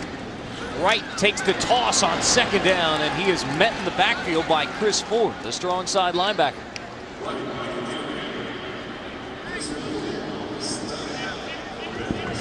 First-year starter Chris Ford from Westbury High School here in Houston. Yeah, good discipline play. This is that little fake to the fullback and the pitch to the tailback. That play got popular with Marshall Faulk and all that stuff on turf, and that thing was hard to stop. Now, even the colleges know how to stop it, but it's still a good discipline play. I mean, if you're chasing that fullback, that play can go for big yards. So give Chris Ford credit for doing his job and then making the tackle. 3rd down and 12 for Texas Southern. Empty backfield. Over the middle, batted, almost intercepted. Intended for the tight end, Hannah. And Anthony Beck, who has 8 interceptions in his career, nearly got number 9. I tell you what, this is a play that Jonathan Hannah has got to make. He made this play in the end of the 2nd half for a 1st down. He just took his eyes off of the football and started to try to run a little too fast. That was a good throw, once again, by quarterback Arvell Nelson, and Beck had the opportunity to make their interception and keep points off the board, but just couldn't get it done. Hirsch on to attempt a 44-yard field goal. He missed from 32 at the end of the half. And he misses from 44. So a Prairie View A&M turnover leads to no points from Texas Southern, and we remain tied 7-all in the Labor Day Classic.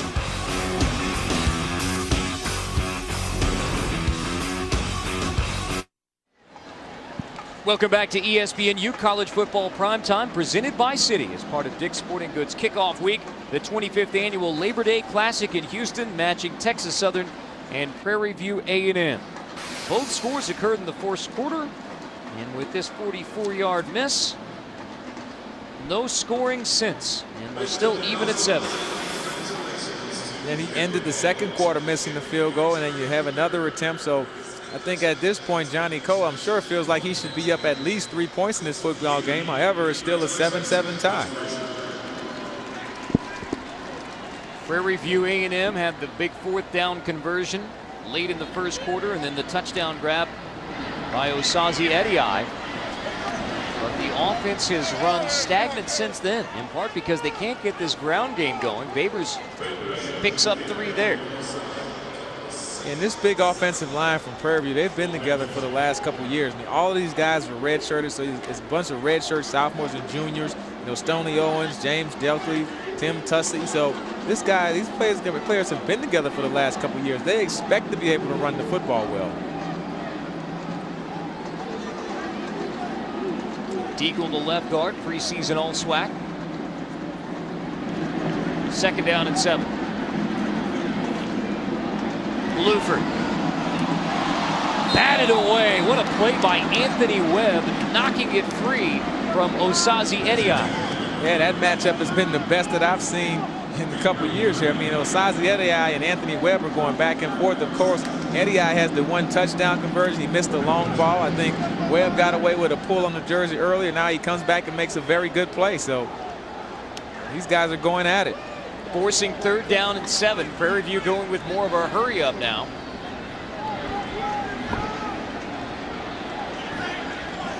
Signals in for the senior QB Bluford, first year as a starter. Rolling on 3rd and 7 to the sideline, and it's incomplete, intended for Sean Stevens.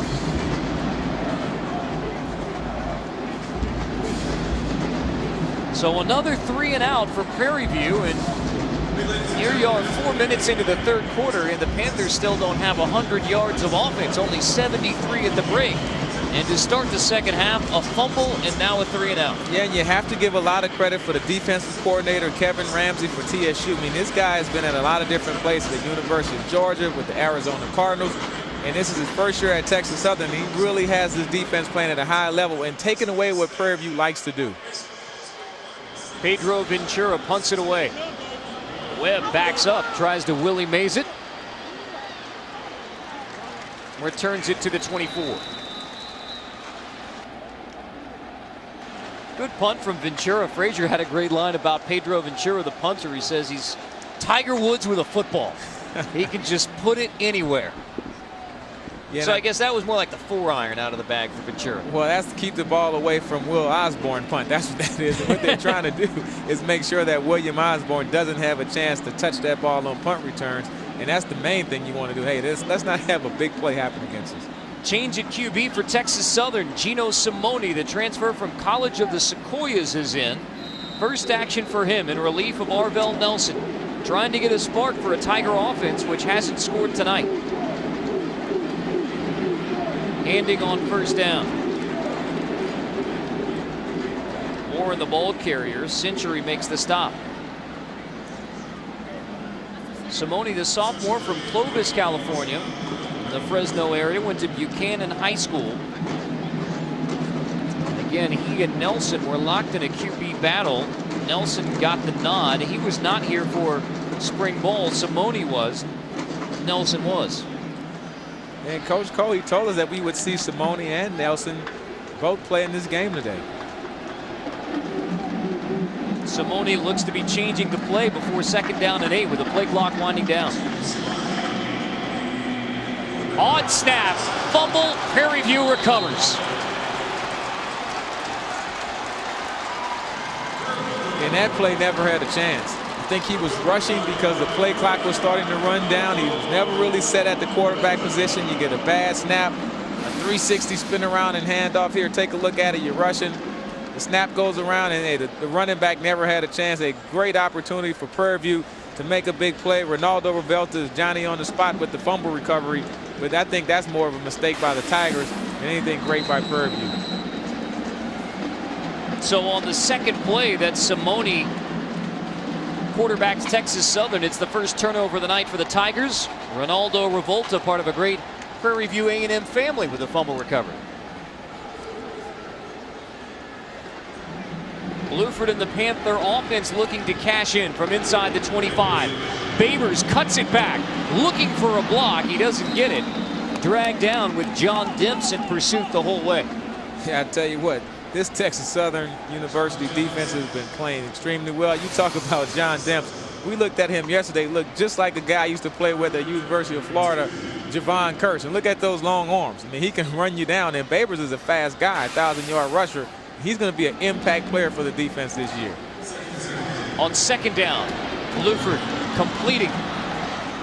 to Alonzo Revolta.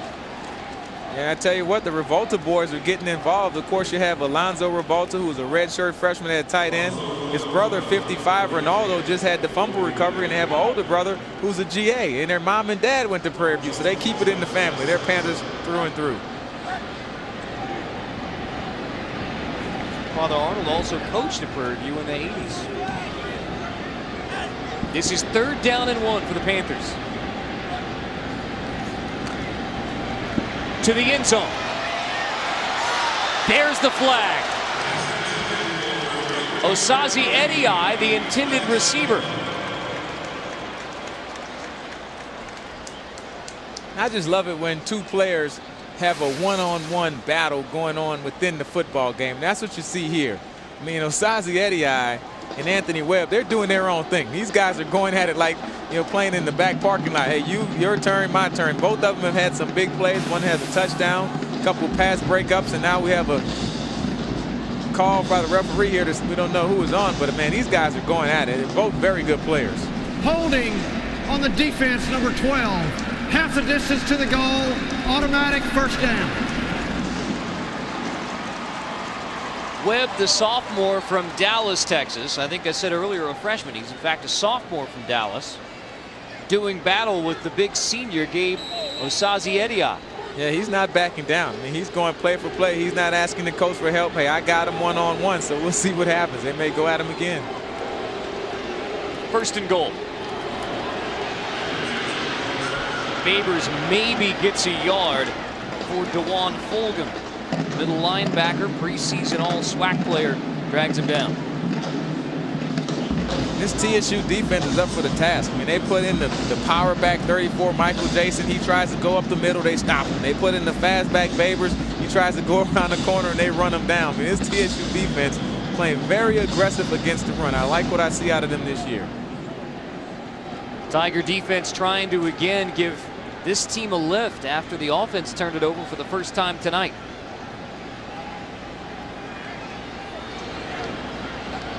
2nd and goal. Babers again. Nothing doing. Once again, we have DeJuan Fulgham on the tackle. He led this team in tackles with over 100 last year, and he has to be at least close to the double digits today. And Babers, guy that had 1,000 yards rushing last year, only 16 yards, averaging 1.5 yards per carry. He's a big play guy, but just can't get it going tonight. After a 1,000-yard rushing season last year. 3rd down and goal. Bluford tries the hard count and now looking back to the sideline for a change in plays. Bluford pressured and sacked.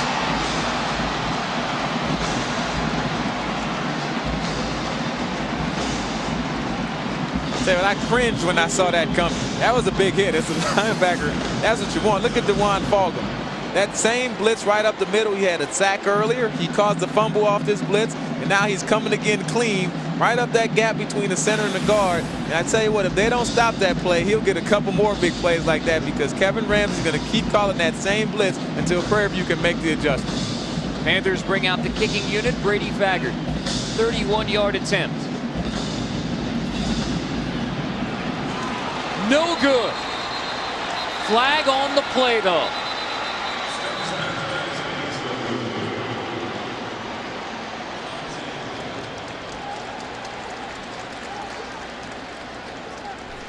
Offside, defense number 7. Replay, 4th down. That hurts. You Texas Southern, that hurts. I mean, you stopped them. I mean, you kind of weathered the storm. They missed the field goal. I mean, a good field goal kicker, he misses the field goal, then you line up offside. Man, you can't have that. It's Robert Joseph.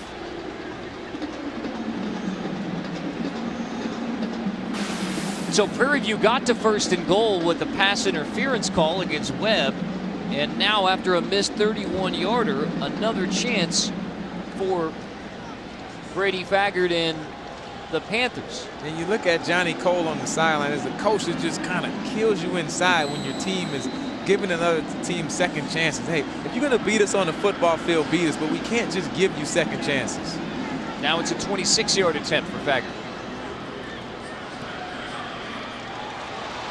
This time it's good, and Prairie View A&M makes the most of its second chance to take a 10-7 lead.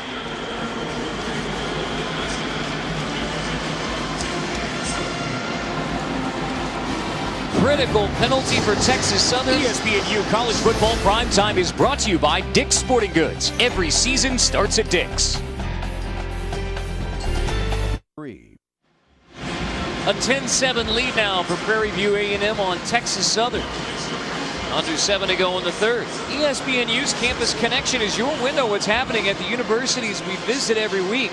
Our man Daniel Sampson is back for a quick look at Texas Southern's marching ocean of soul.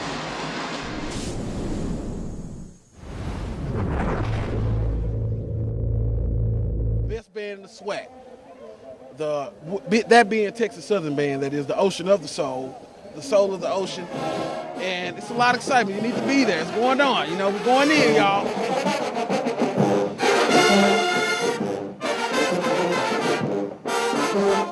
Okay, we got the Battle of the Bands going on tonight. Prairie View versus TSU. Who's going to have the better band? Hey, you already know what I say, man. TSU all the way. The band brings us the most. The drum section, man. Of course.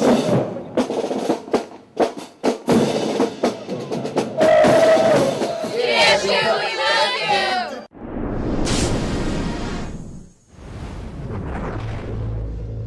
Thanks again to Daniel Sampson. There's the ocean of soul. So, Eddie, who do you take in the battle of the bands from halftime here? I tell you what, both bands did an extremely good job. I would have to call it a tie. I almost like this football game. Wow. I would have to call it a tie. I mean, they both were fantastic. And in Prairie View, you could just tell, I mean, their band is much bigger than I've ever seen. And I think that kind of coincides with the whole football program turning around. Short kickoff, loose ball. Goes out of bounds, which means that Texas Southern keeps it, but they go for the pooch kick. They bring on Pedro Ventura for the pooch kick and nearly got the result they wanted with a fumble on the kickoff. But it has been a lot of penalties and now points off turnovers, the critical numbers in this ballgame. Yeah, absolutely. I mean, the penalties is something that you have to control, but of course, Texas Southern, their interception in the return for the touchdown, and Prairie View with the benefit of the turnover and then the penalty got the second chance at the field goal with their 3 points off the turnovers. Gino Simone back out to quarterback Texas Southern.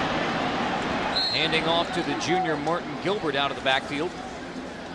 The last Texas Southern possession was the fumble recovered by Revolta that ends up in the go-ahead field goal by the Panthers. Yeah, and Texas Southern has been the team that's had more success running the football. I mean, that's something that's pretty impressive against this tough Prairie View defense. They're able to get a couple yards in the run game.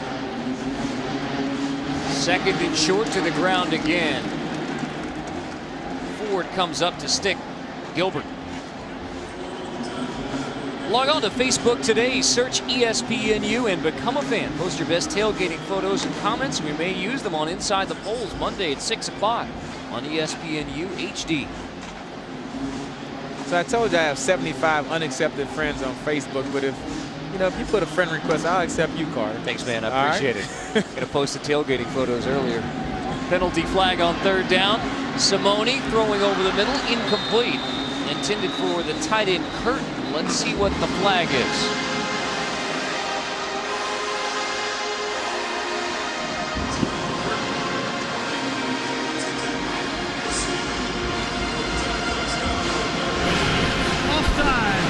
Defense number 90, 5-yard penalty.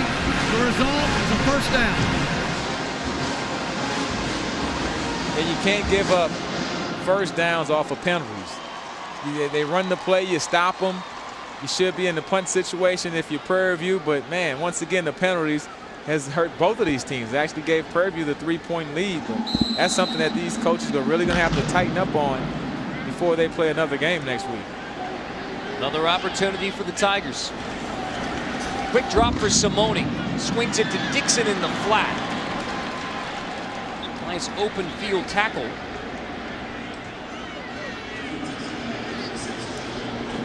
Dixon is a big kid. He's a wide receiver, goes 6'2", 210, a junior, transfer from LSU. He's a possession receiver. They like his size. They like the way he can, you know, manhandle and get himself in a good position, but you also have to try to make that guy miss. Good open field tackle by Prairie View in that situation. It was Lester Butler, the corner, on the tackle, making it 2nd down and 8.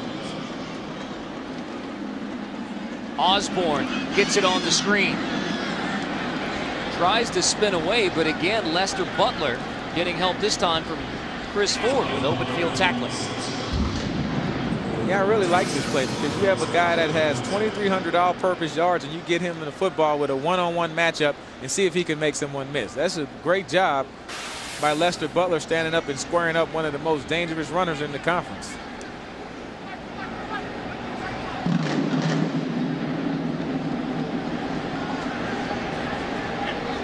Third down again for the Tigers.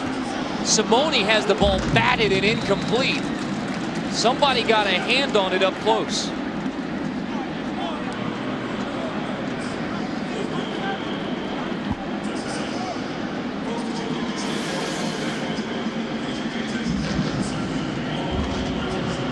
Yeah, just can't get a passing lane. That's a great job. Like Quentin Spears coming back in there. This guy was 5 sacks last year, all-conference performer, big-time pass rusher, was able to get a hand on that football, forced a 4th down play. It was Spears who had the offsides, giving Texas Southern a second chance, but he makes up for it, batting down that 3rd down pass. This will be Solomon punting it to Anthony Wheaton. Fair catch called for. It bounces and takes a very good roll for Texas Southern down to the 16.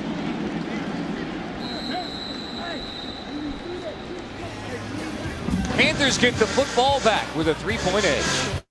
Years of culture and tradition have passed through the hands of those before us. It is now our duty to honor the heritage given to us and uphold it for those next in line. We on top, never underrated. We on top, never underrated. We will take the field, and we will be tomorrow's legends. We are the Southwestern Athletic Conference. On the last Prairie View A&M possession, a 26-yard field goal to give the Panthers a 3-point edge on Texas Southern. ESPNU's coverage of college football continues Thursday. Florida A&M facing Winston-Salem State. College football primetime on ESPNU and ESPNU HD Thursday, 7:30 Eastern. For more, log on to ESPNU.com. 1st down and 10 for Prairie View A&M. Jay Bluford from the shotgun, handing off to Donald Babers, a 1,000-yard rusher a season ago. Held in check thus far by Texas Southern. He's able to pick up 4 on 1st down. Yeah, but I tell you what, now that Prairie View does have a 3-point lead, look for Coach Frazier to be very patient with his offensive play call. He's still going to run that football, work the clock, maybe take a big shot deep to Gable Saziedi, which is kind of paid off early on, but trust me, they're going to let their defense try to win this football game and just keep being patient on offense.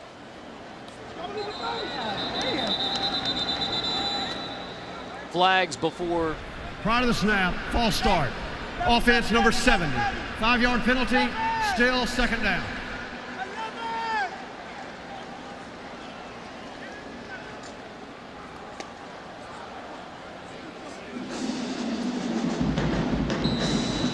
So it will be 2nd down and 11 now for Prairie View A&M. That field goal by Faggard, the first scoring in this game since the 1st quarter. There was the touchdown grab by Eddie I. There was the interception for a touchdown from DeMarcus Washington. And a low-scoring Labor Day Classic. Pressure on 2nd down. Bluford gets rid of it, completing the pass to Stevens. Clemens makes the tackle from behind. Otherwise, Stevens may have had some running room. Good job by Buford stepping up and making a good throw, man. I think he's really settled down as a quarterback. He threw that first interception return for a touchdown. And as a coach, you have to wonder, okay, where's this kid's head? Is he going to respond? Is he going to recover? But the guy's a senior. He's been here the last couple of years, and he did a great job of settling down as Like, once again, seems like we have another false start on Prairie View. Prior to the snap, false start, offense number 75. 5-yard penalty, still first down.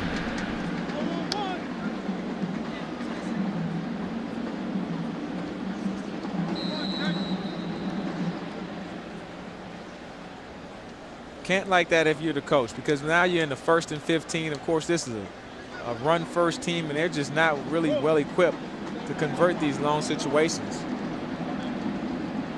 Unnecessary penalties that really hurt both of these football teams.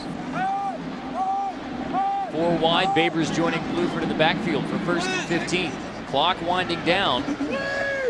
They just do get it off. Bluford has to tuck it. And he is dropped for a loss. DeJuan Fulgham again bringing pressure.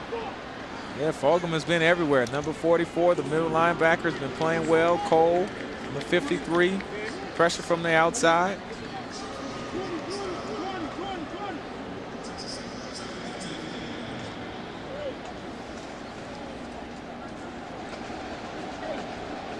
Under 2 minutes remaining in the third. 2nd down and long coming up for Prairie View A&M.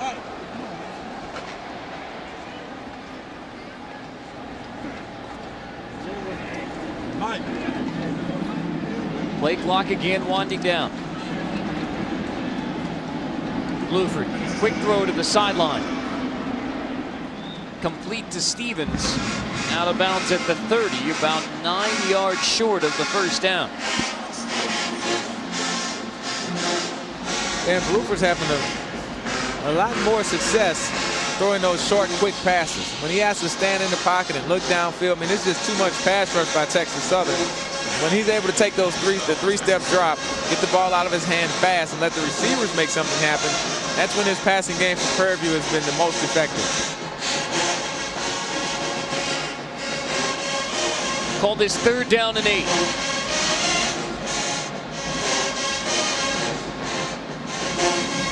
More pressure up the middle. Bluford gets back to the line of scrimmage, but that's it. Yeah, good tough man coverage down the field. They feel like they can cover these receivers one-on-one, and they're letting the pass rushers do their thing. Michael Shelton getting a big sack on that play, but it's pretty much been coming from everywhere. I mean, they're blitzing a lot on 3rd down, and this defense for Texas Southern has really been up to the task, only giving up 10 points, and they scored 7 themselves. So they're playing great football defensively, the TSU Tigers. Pedro Ventura will punt for Prairie View A&M, trying to keep it away from William Osborne. Another successful punt. Webb fields it.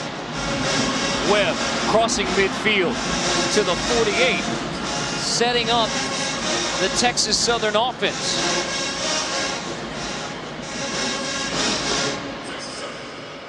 "22-yard return there for Webb. Not bad for your number 2 return man when they're keeping it away from William Osborne. Yeah, he's going to get a lot of return attempts because you don't want to kick it to Will Osborne, but that's an opportunity for him. So you know if they're going to try to keep the ball out of Will Osborne's hand, you're going to get some bad kicks, some shanks because they're doing different things. Hey, step up, make some big plays, and take advantage of the opportunity. That's what he's been doing tonight. Simone back in at quarterback, under center on 1st down. Hand off to Marcus Wright. Breaks the first tackle, and then Anthony Beck, the safety, after a gain of 9. And Anthony Beck, he's made a lot of shoestring tackles because guys are coming at him full speed through those holes. And the safety, Anthony Beck, has been making some good plays. 1.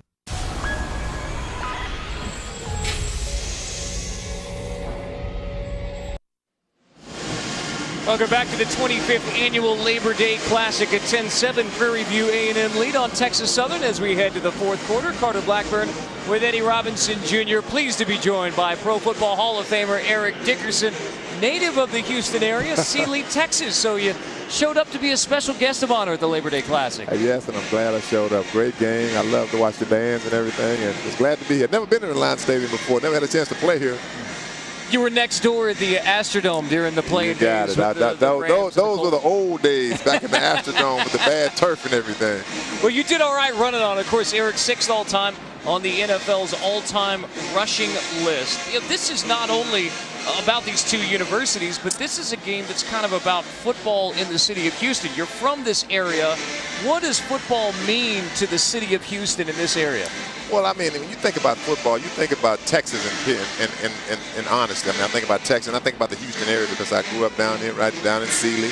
And football is big down here. If it's college football, if it's high school football, even if it's junior high football, people love that sport. I mean, it's all about football. Yeah, I tell you what, I mean, I went to a high school football game last night, and like you said, I live here in Houston locally, and it's just real big. I started off playing with the Oilers. Of course, I missed your career, so I'm glad I didn't have a chance to try to stop you. Well, honestly, I went to a high school football game, too. I went to watch my high school football team. I went down to watch Sealy and Hempstead play last night, and it's always good to come back and watch high school football. It's always good to come back to Texas. Even though I live in Los Angeles, I'm still a Texan at heart.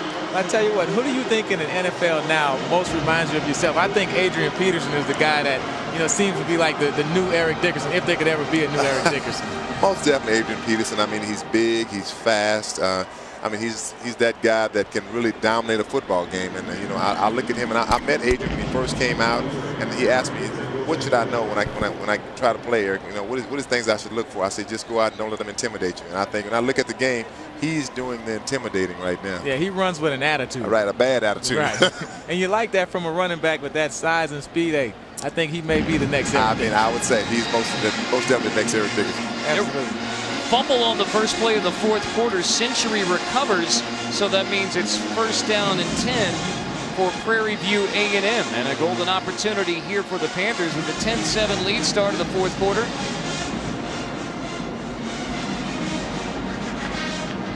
Bluford from the shotgun with 3 wide on 1st and 10. Setting up the screen to Babers. Spinning near midfield. Big hit. You know, Eric, this reminds me, of all the hits that you took during the playing games and the pro day. No, I'm not going to say this. How did you stay healthy? How did you play so long when as a running back, you're taking hits like this? You know, by the grace of God, I stayed healthy. And, you know, I looked at that run right there, and the best thing he did was got his feet off the ground. That's what keeps you healthy, because if you're standing around piles and guys are falling on you, that's when you get hurt. What did you call your running style? Everyone talks about you kind of the straight-up running style, and obviously with great success. What did you call it? It was just how I ran. I mean, I ran like that in high school and college, and it worked for me. One thing is that people always said I wouldn't last long because I ran too straight up. But the thing is, it's not true. I ran straight up only when I got an open field. That was it. Well, I tell you what, I mean, you've had a great Hall of Fame career. So what is Eric Dickerson doing right now? I mean, I know you're staying busy. Playing a lot of golf. Okay, playing a lot of golf. I just came back from Costa Rica, and I came through Texas to my house here in Texas. I just do a lot of appearances, play a lot of golf, and do a lot of traveling. I thank God, you know, I can honestly say football was good to me. Absolutely. I mean, it's a great way to make a living. I always tell kids that, hey, there's no reason not to aspire to make it to the NFL. No, I mean, it's a great way to make a living, but understand one thing. That is a job, and it is a tough living, too. Yeah, absolutely. Third down for Prairie View A&M. Bluford to the air, just off the hands of the intended receiver, Whedon, with Robert Joseph in coverage. Now I want to get back to Sealy.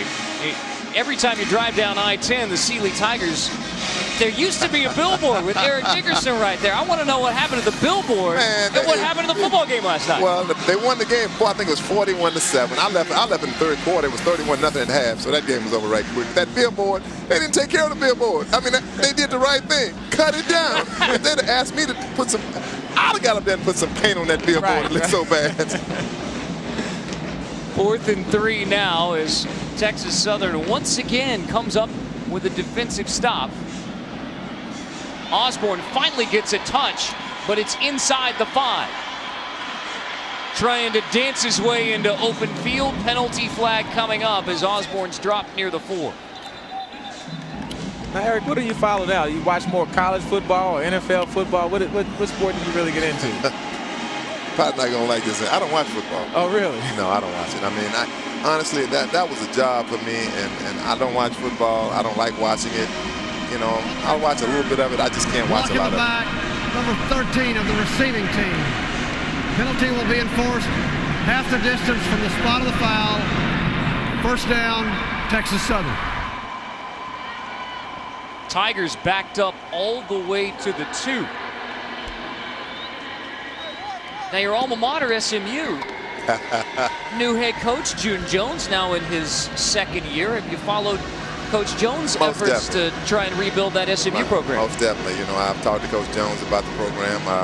I've made some calls for him, you know, to some of the recruits that called me. And, you know, I'm looking forward to SMU getting back on the track, you know, that we once had, that great tradition we had down at SMU. And I think they'll do a great job of it. That was in the heyday of the Southwest Conference, too. That was the heyday, you said, of the Southwest Conference. And, you know, the Southwest Conference is no more. Nelson back to QB, throwing to Osborne on first down. It's incomplete. I tell you talked about Texas football as you first came on. I mean, with that Pony Express, you think there would be two running backs like that again that can play in the same backfield at the same time? No. Can't happen again? No. But give me your honest answer. No, you got to give me my honest opinion. No, I don't think so. I mean, honestly, you know, I didn't think that would work at the time, and I don't think Craig thought it would work at the time, but, you know, it really worked good for both of us, and I know for a fact it made my career long in the NFL, and it made his career long in the NFL also. Well, you say now, I mean, all of the teams now are going with the two running back system. Very seldom do you see one guy that can just carry the load like an Earl Campbell or Eric Dickerson and be the guy for an NFL football team for 16 weeks. Well, the reason that is happening is because they can't find that guy. I mean, it's hard to find a guy that can be that workhorse. And you see Minnesota has that guy in Adrian Peterson. And you have other guys that can come in and play. But every team would like to have that workhorse. I mean, it's like every team wants to have that quarterback they can count on in all situations. Or that linebacker, or that punter. I mean, but it's hard to find that guy that you can count on every down. So you mean there's not another Eric Dickerson walking around in Texas somewhere that we can plug in and be that guy again? Oh, it's only sure. one of you. It's one coming through the pipes. I mean, for sure, right there, Adrian Peterson is that guy. I mean, I give him his props. He's that guy. And it's another one coming up for sure. This is 3rd down and 10 for Arbel Nelson, and the Tigers backed up from their own 2, and they may not have gotten this one off. So flag half the distance to the goal, which is only about a yard. Delay of game, offense. Half the distance to the goal, still 3rd down. The chain gang doesn't have to move far to reset for 3rd down. Call it 3rd down and 11 from the 1.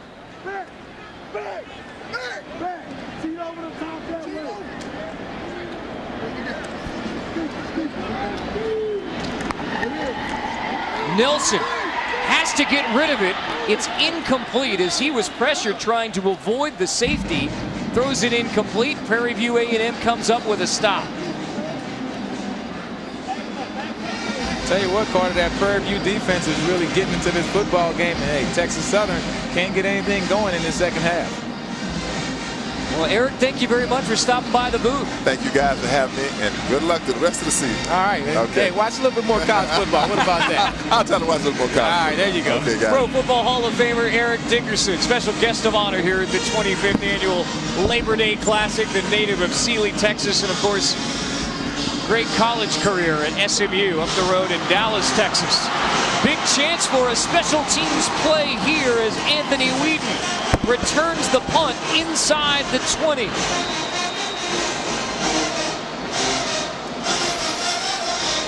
So the Panther defense forces the punt. Whedon breaks the big special teams play. Hey, whenever you see that line drive kick with that punter backed up in the end zone, you always know that returner has a good chance to go right up the pipe just like Whedon did. Prairie View A&M is in position to make something big happen right now. After the 22-yard return by Whedon, the Panthers get it at the 15, leading by 3.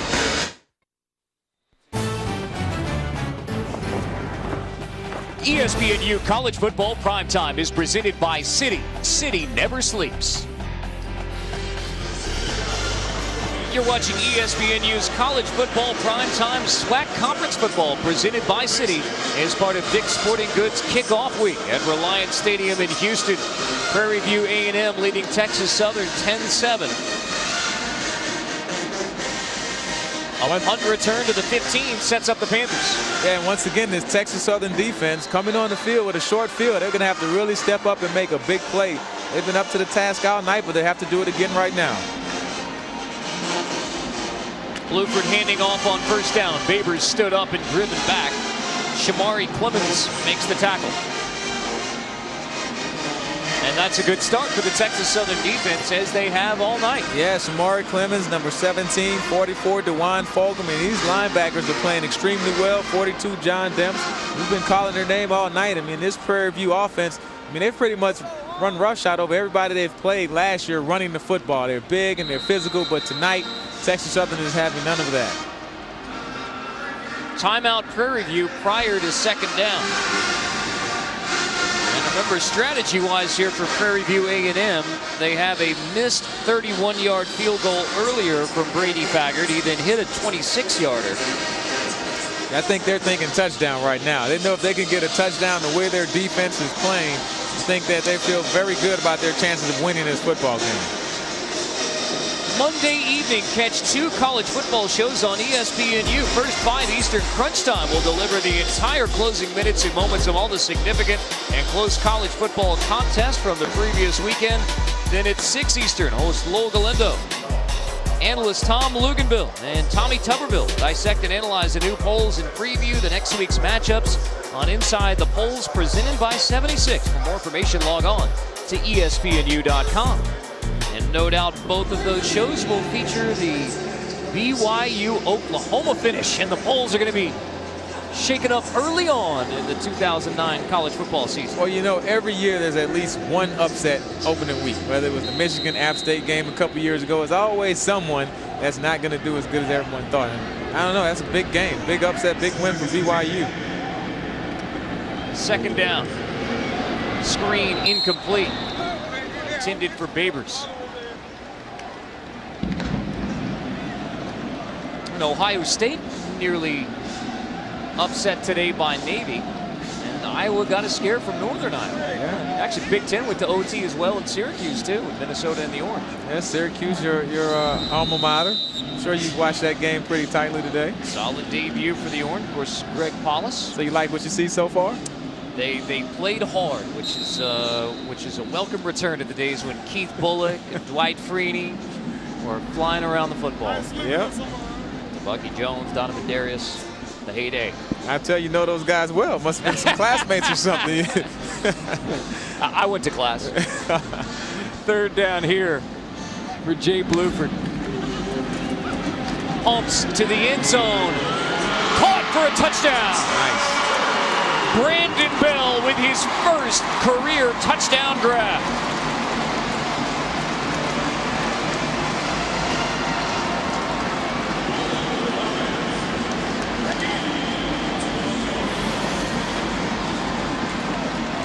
I tell you what, great pump fake by Jay Buford. He's playing like a senior. This may be his first career start, but Brandon Bell with the catch. That's just a great route. You beat the wide receiver, make the easy catch. Prairie View takes a big lead in this football game. Baggard for the PAT. It is good. And a 10-point lead for Prairie View A&M.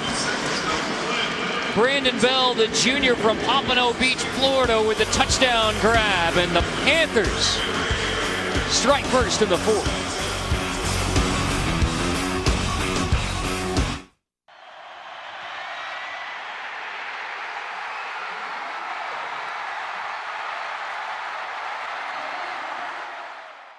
Healthcare alert.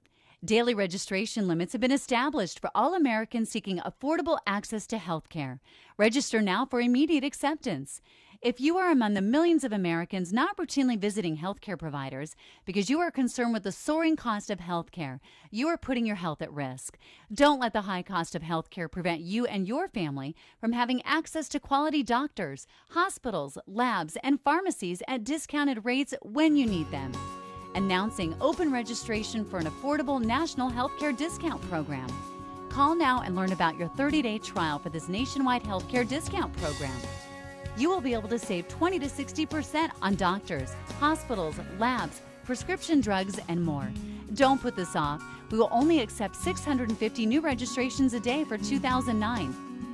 Call 800-696-8103 and start saving on your family's healthcare needs. That's 800-696-8103. Years of culture and tradition have passed through the hands of those before us. It is now our duty to honor the heritage given to us and uphold it for those next in line. We on top, never underrated. We on top, never underrated. We will take the field, and we will be tomorrow's legends. We are the Southwestern Athletic Conference. I am a non-attorney spokesperson. If your child was born with cerebral palsy or Erb's palsy, it may have been due to medical mistakes or exposure to chemicals during pregnancy. Caring for a disabled child can be financially and emotionally challenging. Call now as you may be entitled to compensation. Again, if your child was born with cerebral palsy, Erb's palsy, or any other serious birth injury, call 1-800-801-1664. That's 1-800-801-1664. Call now. Maya, like many people, has too much credit card debt. How about you? Do you have $5, $10, $15, or even $25,000 or more in credit card debt? I'm Todd Cook, founder of 800 Credit Card Debt. We'll help you find a payoff plan you can live with. One that could work with your creditors to eliminate penalties, lower your interest rates, and even reduce what you owe. Call us, because you can pay off your credit cards and still have money left over each month. Call 1-800-827-0135.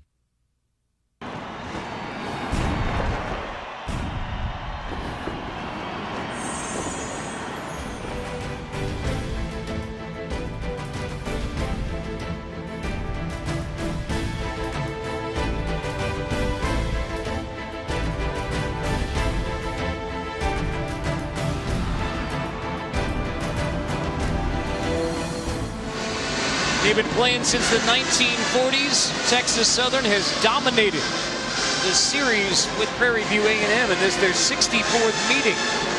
But in recent years, the Panthers have turned that tide. They have won 4 of the last 5 meetings with Texas Southern, including the last 2. And now the Panthers with a 10-point lead for Henry Frazier III's team in the 4th quarter, and the Tigers have not scored a point on offense today. The only scoring came from the defense. And now with just over 12 minutes remaining in the ballgame, their offense is going to have to score at least twice. And they've been productive between the 30s, but they just can't get it into the end zone. Coach kick rolls inside the 20 and will roll out of bounds. So a good field position start for Texas Southern after the penalty. Now the Tigers can elect to have Prairie View A&M re-kick this.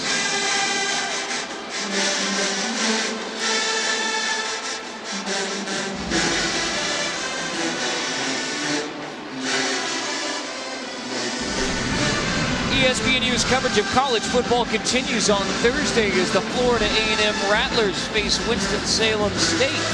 College football primetime on ESPNU and ESPNU HD, Thursday, 7:30 Eastern. For more information, log on to ESPNU.com. And sure enough, Johnny Cole is going to take the option of the re-kick. That's a recent change in college football last couple of years. Rather than just taking the penalty and the field position, you can re-kick.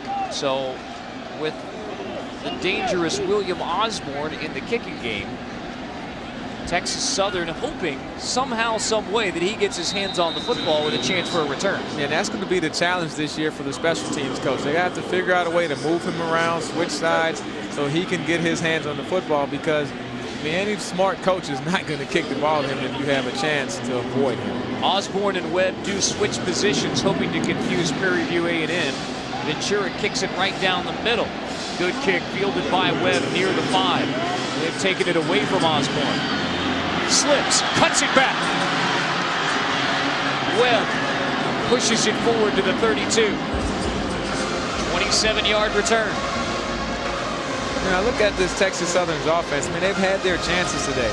And they've had some good plays from the running game, some good plays from the passing game, but they haven't been able to put everything together on one drive and consistently move down the field and get into the end zone. A lot to build on. We'll see if they can make some big plays in this drive to get back into this football game. Nelson was the QB last time out. Gino Simone, the sophomore transfer from College of the Sequoias in California, back in. Play fake on first down. Simone pressured and sacked. Max Century is the man who got to him. Yeah, he's just got a little bit too comfortable in the pocket. When you miss that first guy as a quarterback, you better throw it, because the second one's going to get you. In Century, he just comes right up the pipe. The pressure from the outside coming by number 14, Chris Ford. But Century gets the sack. And Prairie View putting some pressure on the Texas Southern Tigers. And now a flag on Texas Southern. the offense, 12 men on the field, 5-yard penalty, still second down.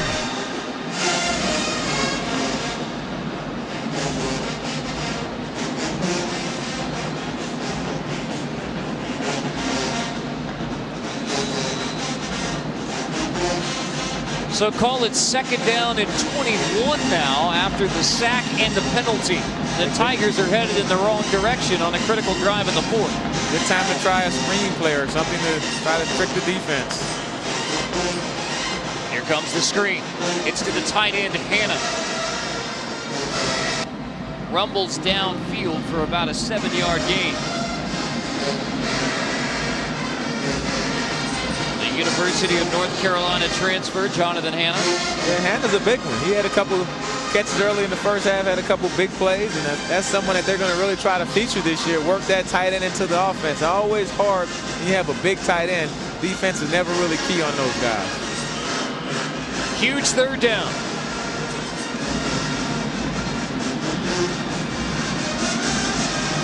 Simone throws over the middle, incomplete for Joe Anderson.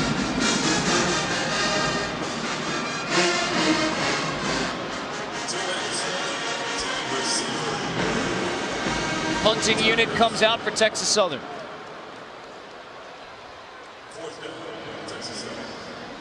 You can tell the experience of this Prairie View defense. These guys have been together for a number of years. A lot of these coaches came down to Prairie View with Coach Frazier. I mean, a lot of them have been here all 6 years. So when you have that continuity on your coaching staff, these guys have been through some tough times. They've really kind of melded together as one big team and one big family. You can tell that experience is really paying off as this game goes down the stretch. Solomon gets a good kick away, forcing Wheaton to call for the fair catch, and he somehow hangs on to the football. I mean, we were inside, but maybe there was a sudden breeze that blew that ball left to right, because it seemed like he lost it at the last minute. I don't know. Roof is closed tonight at Reliant, so no wind factor. I think he got away with one thing. And you know, last year with that big hurricane that came through here, that roof was actually blown off. Well, fortunately, it was damaged and they couldn't close it, so you had to have outside football in Texas. Of course, the fans don't really like that. They don't like when it gets too hot down here, you know, playing outside. I mean, next door's the place that pioneered indoor. Hey, I like the Astrodome. That's where I grew up playing back in '92 with Warren Boone and that run and shoot offense. Michael Jason gets the first down carry for Prairie View A&M, shoved out at the 36. Look for Prairie View to give Texas Southern a heavy dose of that run game. Even though it hasn't been effective early in the football game, you think as a coach you can wear the defense down. Now that you have a lead going into the fourth quarter, you want to try to run that ball now and see if that defense is still up to the task of making those tackles and those plays they were making earlier on. This is second down and 3.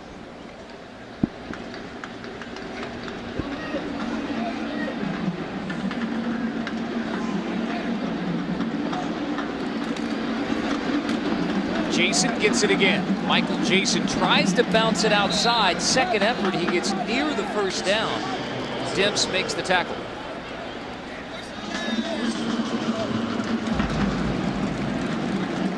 The sophomore from Booker T. Washington High School here in Houston, Texas, picks up the first down. His biggest game of 2008 was in the Labor Day Classic, had 78 rushing yards. Coach Frazier and the Panthers expect big things out of Jason in his sophomore year. Yeah, I mean, he's a hard running back. I mean, he's not wearing 34 by accident. Coach Frazier gave him number 34. And in Texas, there's only one 34. Of course, that's Earl Campbell. And he feels like this guy can be that type of player. Fake it to Jason Bluford. Tries to take it outside. Curtis Thomas there to greet him.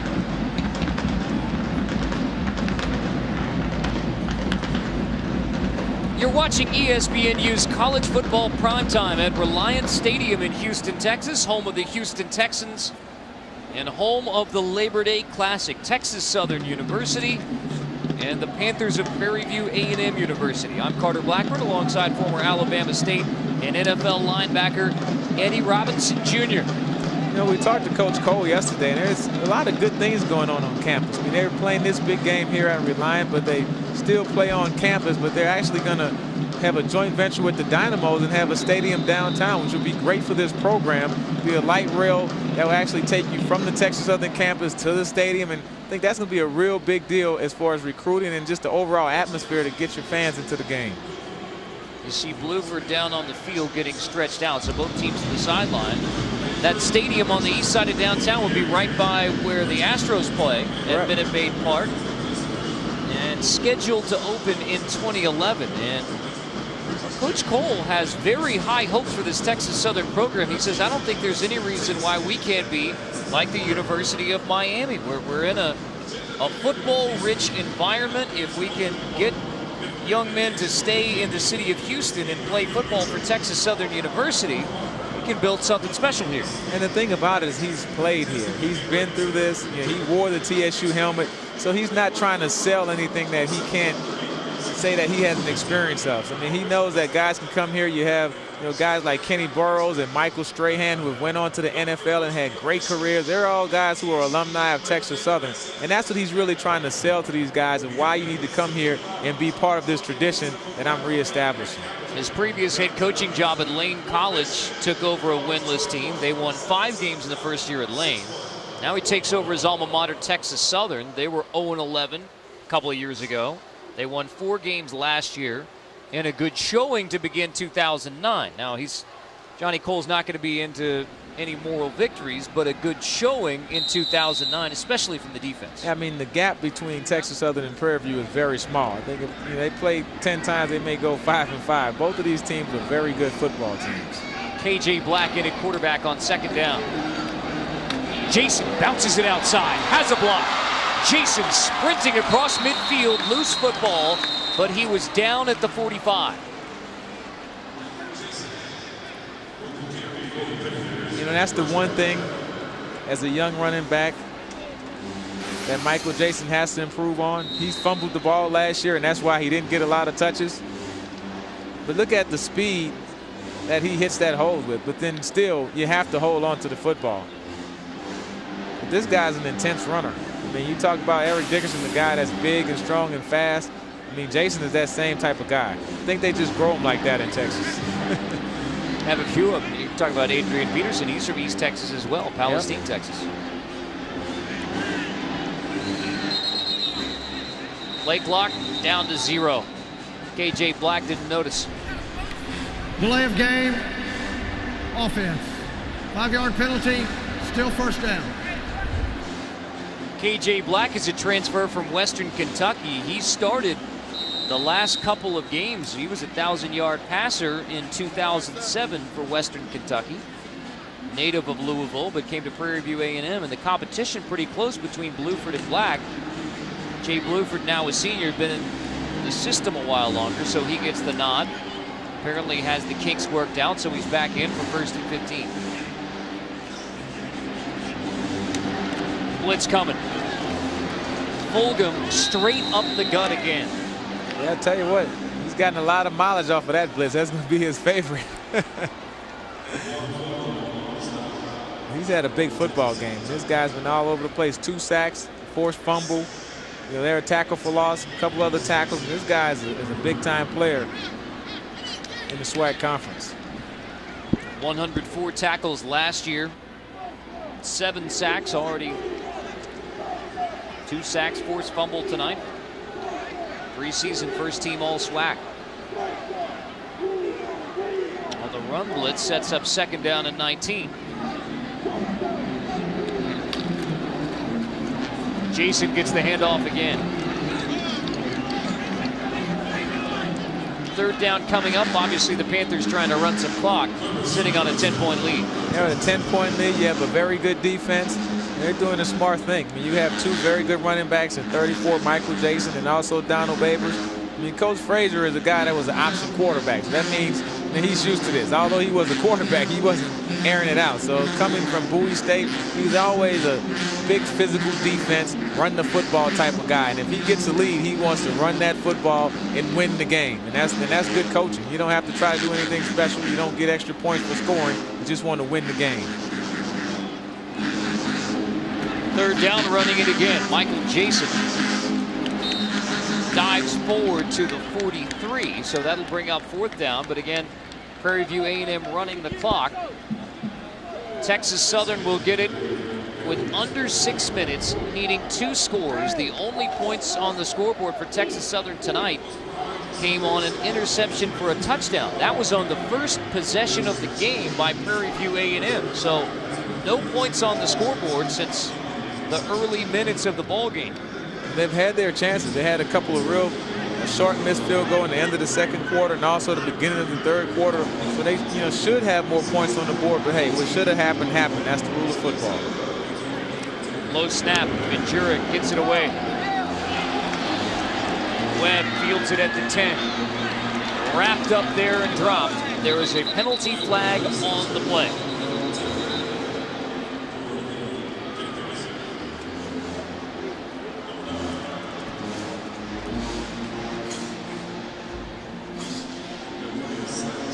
Like that initial call was holding against the Prairie View punt protection team. In which case Ventura would obviously have to kick it again. Yeah, and Johnny Cole, of course, he wants to get as many re-kicks as he can because of Will Osborne and his exciting punt and kick return game.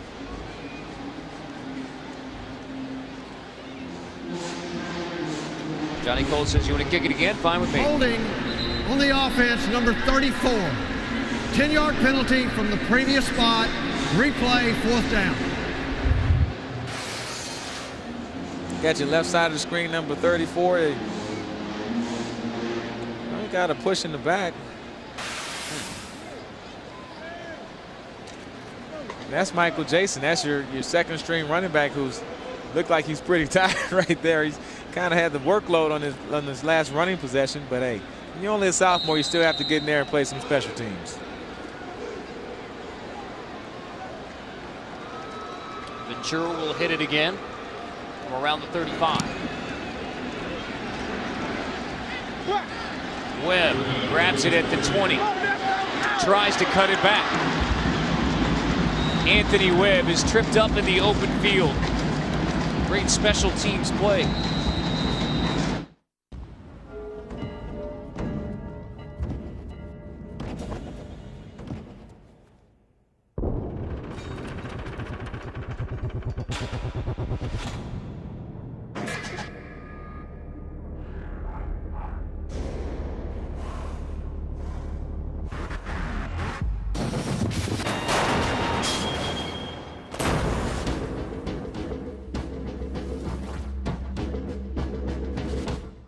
I'm not going to bed right now. I'm going to college. Thousands of people go to college in their pajamas every day. How is this possible? Because you can go to college online without leaving your home. Using your computer to get an online degree is really smart and easy. In fact, people with a degree on average earn $1 million more in their lifetime. So, how do you find a good online school? Well, get your computer and go online right now. Education Connection is a free service that connects hundreds of people each day to the best online colleges. And you don't want to pick the wrong online school. So, ladies, slip on your cute little fluffy slippers, and guys, cover up, please. And log on now, and Education Connection will send you their free success kit stuffed with information on online schools, scholarships, even degrees that take the least amount of time. This is a $100 value, and it's yours, free. Log on now to ToEducationToday.com. That's ToEducationToday.com. ToEducationToday.com. This is Maya, and if she doesn't look too happy, she isn't. Maya, like many people, has too much credit card debt. How about you? Do you have $5, $10, $15, or even $25,000 or more in credit card debt? Are your creditors harassing you at all hours? Are you tired of going through life feeling like Maya? I'm Todd Cook, founder of 800 Credit Card Debt. Day in and day out, we help people just like Maya. Regular people who got in over their heads in credit card debt and want their lives back on track. At 800 Credit Card Debt, we'll help you find a payoff plan you can live with. One that could work with your creditors to eliminate penalties, lower your interest rates, and even reduce what you owe. Don't let the word bankruptcy enter your thoughts. Call us, because you can pay off your credit cards and still have money left over each month. And the best part is, you'll feel like yourself again. Maya did. Make the call today. Get rid of your credit card debt once and for all. Call 1-800-985-3191.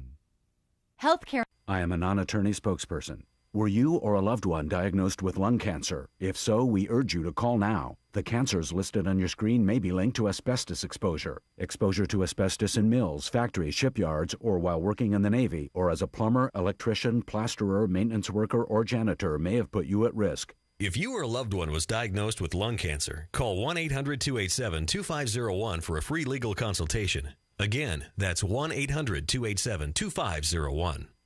Maya, like many people, has too much credit card debt. How about you? Do you have $5, $10, $15, or even $25,000 or more in credit card debt? I'm Todd Cook, founder of 800 Credit Card Debt. We'll help you find a payoff plan you can live with.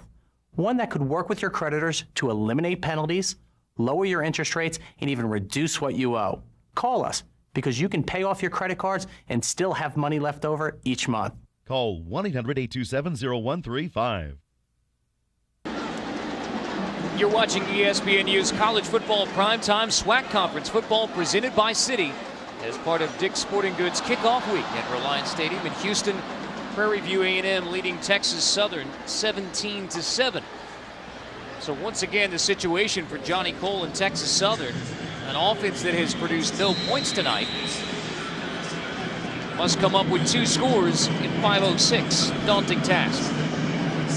Well, you know, this is the time where most defenses go into that prevent defense, and I think they've been doing good all game. They stopped doing, so we'll see. Texas Southern make something happen. Simone pressured, dumps it to Warren. Can't spin away from Dalvin Nettles, the defensive tackle, stopping Joseph Warren. Nettles with the tackle, on pace to graduate in 3.5 years with a degree in education administration.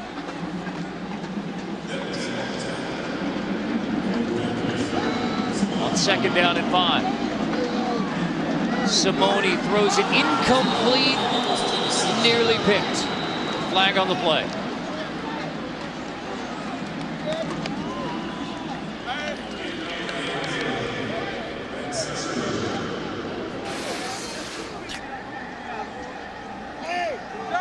He avoids the rush and then holding offense number 70.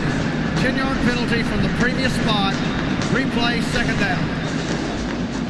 Yeah, it looked like 2 guys on the same team were going for it. I think Max Century would have had a good chance of catching that football had it not been bumped by his teammate.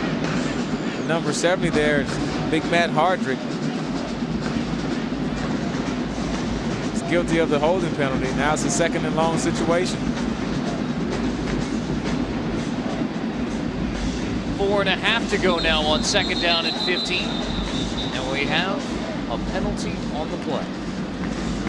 I promise you that's going to be the last penalty of the game. Run snap, false start. Offense number 72. 5-yard penalty, still 2nd down. I'm going to remember you said that. Now, in all fairness, you know in college, of course, you get a couple of scrimmages, but they don't have the preseason to get warmed up. So these kids are out here for the first time, and with Texas Southern, you have a lot of transfers, a lot of new guys who haven't played together before, so you're going to have a couple more penalties, something you just have to work through as a coach. Pressure on the edge. Check down to Warren, tripped up across the 20.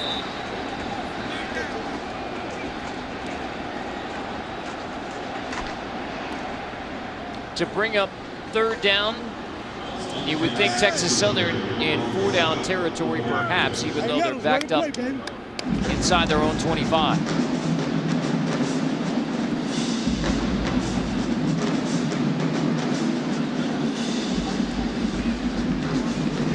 Warren has been the workhorse in the backfield. He's done a good job of rushing and also with receiving coming out of the backfield. 3rd down toss by Simone is incomplete.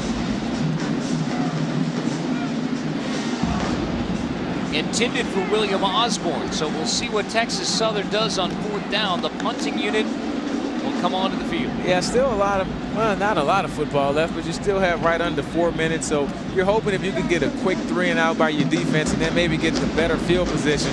Because right now, if you don't get it on 4th down and it's 4th and 11, you're pretty much giving up the football game. So smart move by Coach Cole, but you're really running out of time.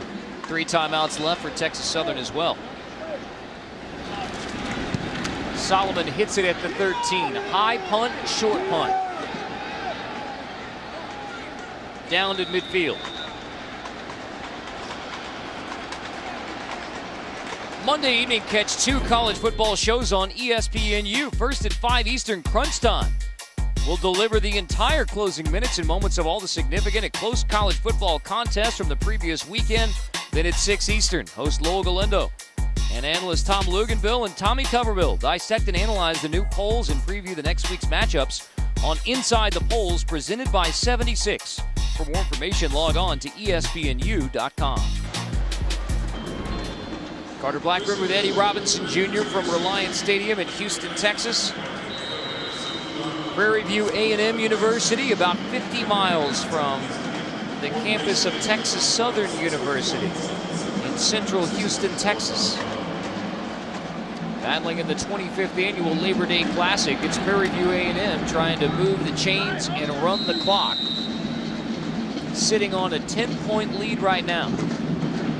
When you talk about the job that Coach Frazier has done since he's gotten down here in 2004, he was 3-8, then 5-6, 3-7. Finally had that first winning record in 2007 of 7-3, and over the last 2 years, I mean, the Panthers are 16-4.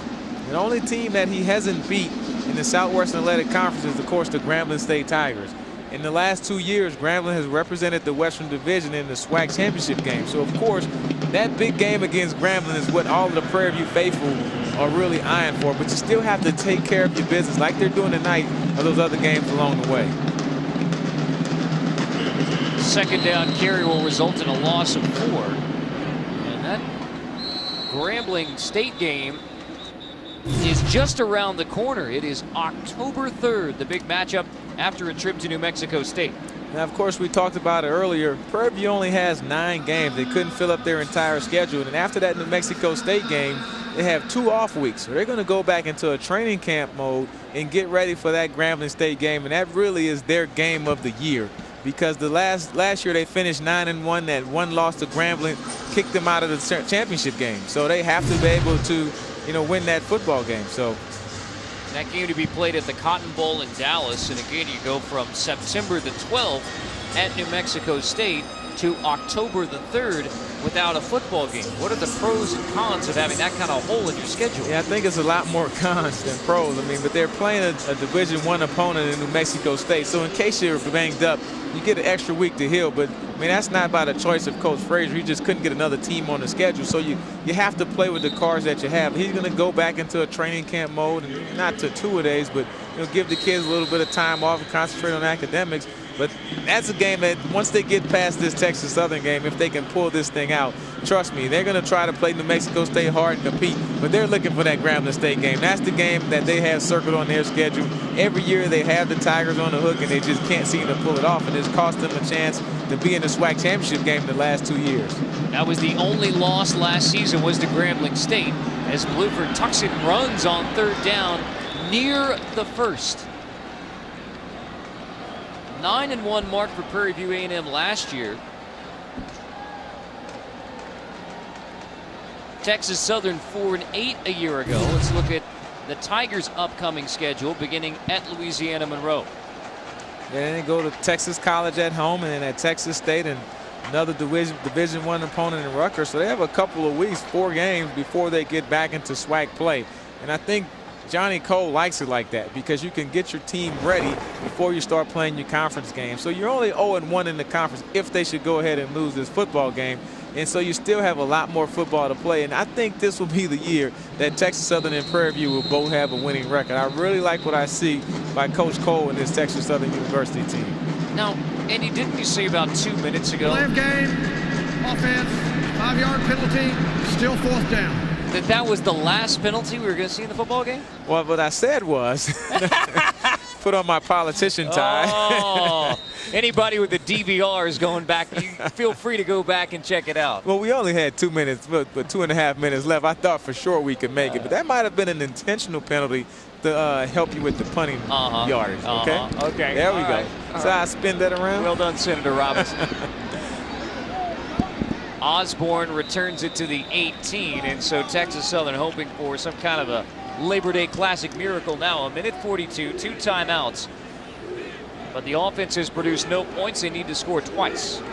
Yeah, and this Coach Frazier defense, I mean, highest Northern, I mean, they're geared up for this type of situation. All of these guys, these coaches, you know, Antoine Sewell is the defensive backs coach, and he told me, hey, tell my grandmother that I'm in the booth coaching, because he said she watches the game all the time, and she's like, Antoine, I don't see you. Where are you? He said, well, I'm not on TV. I'm a coach, but he's not on the sideline. So I said, okay, I'll be sure to tell her back in Maryland that he's here and he's coaching at Prairie View and doing a good job. Doing a good job. This is a new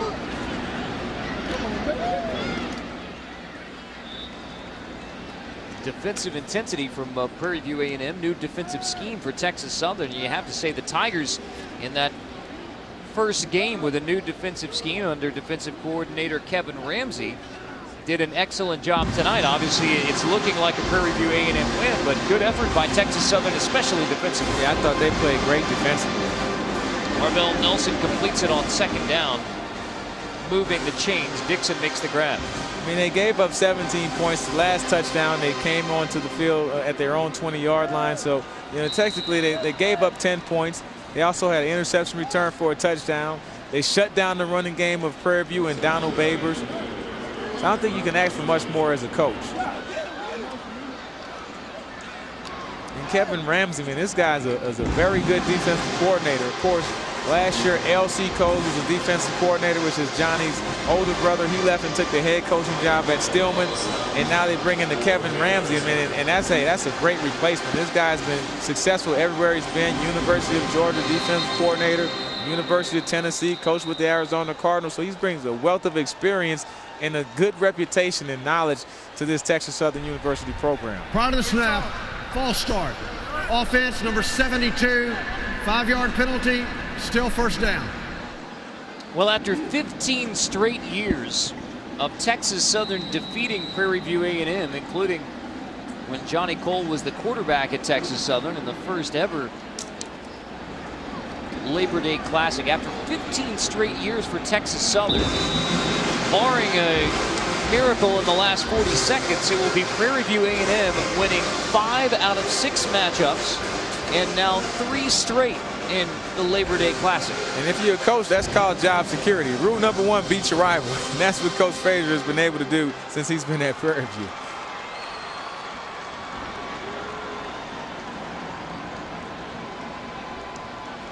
It is truly a new day for Prairie View A&M football. Nelson pressured on second down. He will take the sack, forcing Texas Southern perhaps to take another timeout. Big Dwayne Chappell, number 94, one of those redshirt freshmen that's been here in the program. Coach Frazier does a good job of trying to redshirt his entire freshman class. He really built this program from the ground up. You know, redshirt from a freshman, get 4- and 5-year seniors, and then I'll get good. And it took them a couple years to get things going, but hey, they're looking pretty good now. 5-yard penalty, still third down.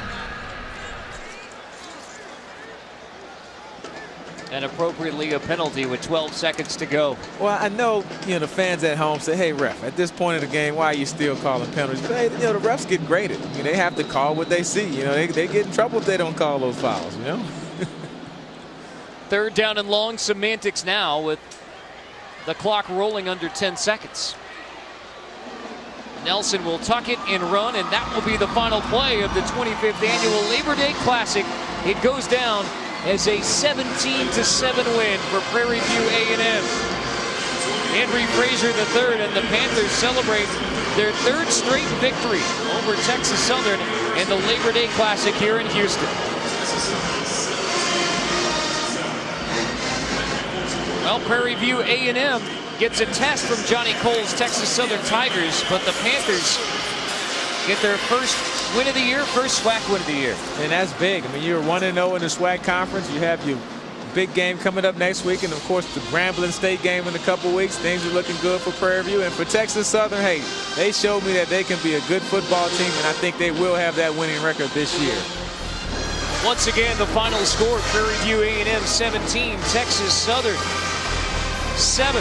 For Eddie Robinson Jr. and our entire ESPNU crew, I'm Carter Blackburn. Coming up next, it's Sports Center U. For more information, log on to ESPNU.com. We are college sports. A 17-7 win for Prairie View A&M over Texas Southern. Good night from Houston, Texas.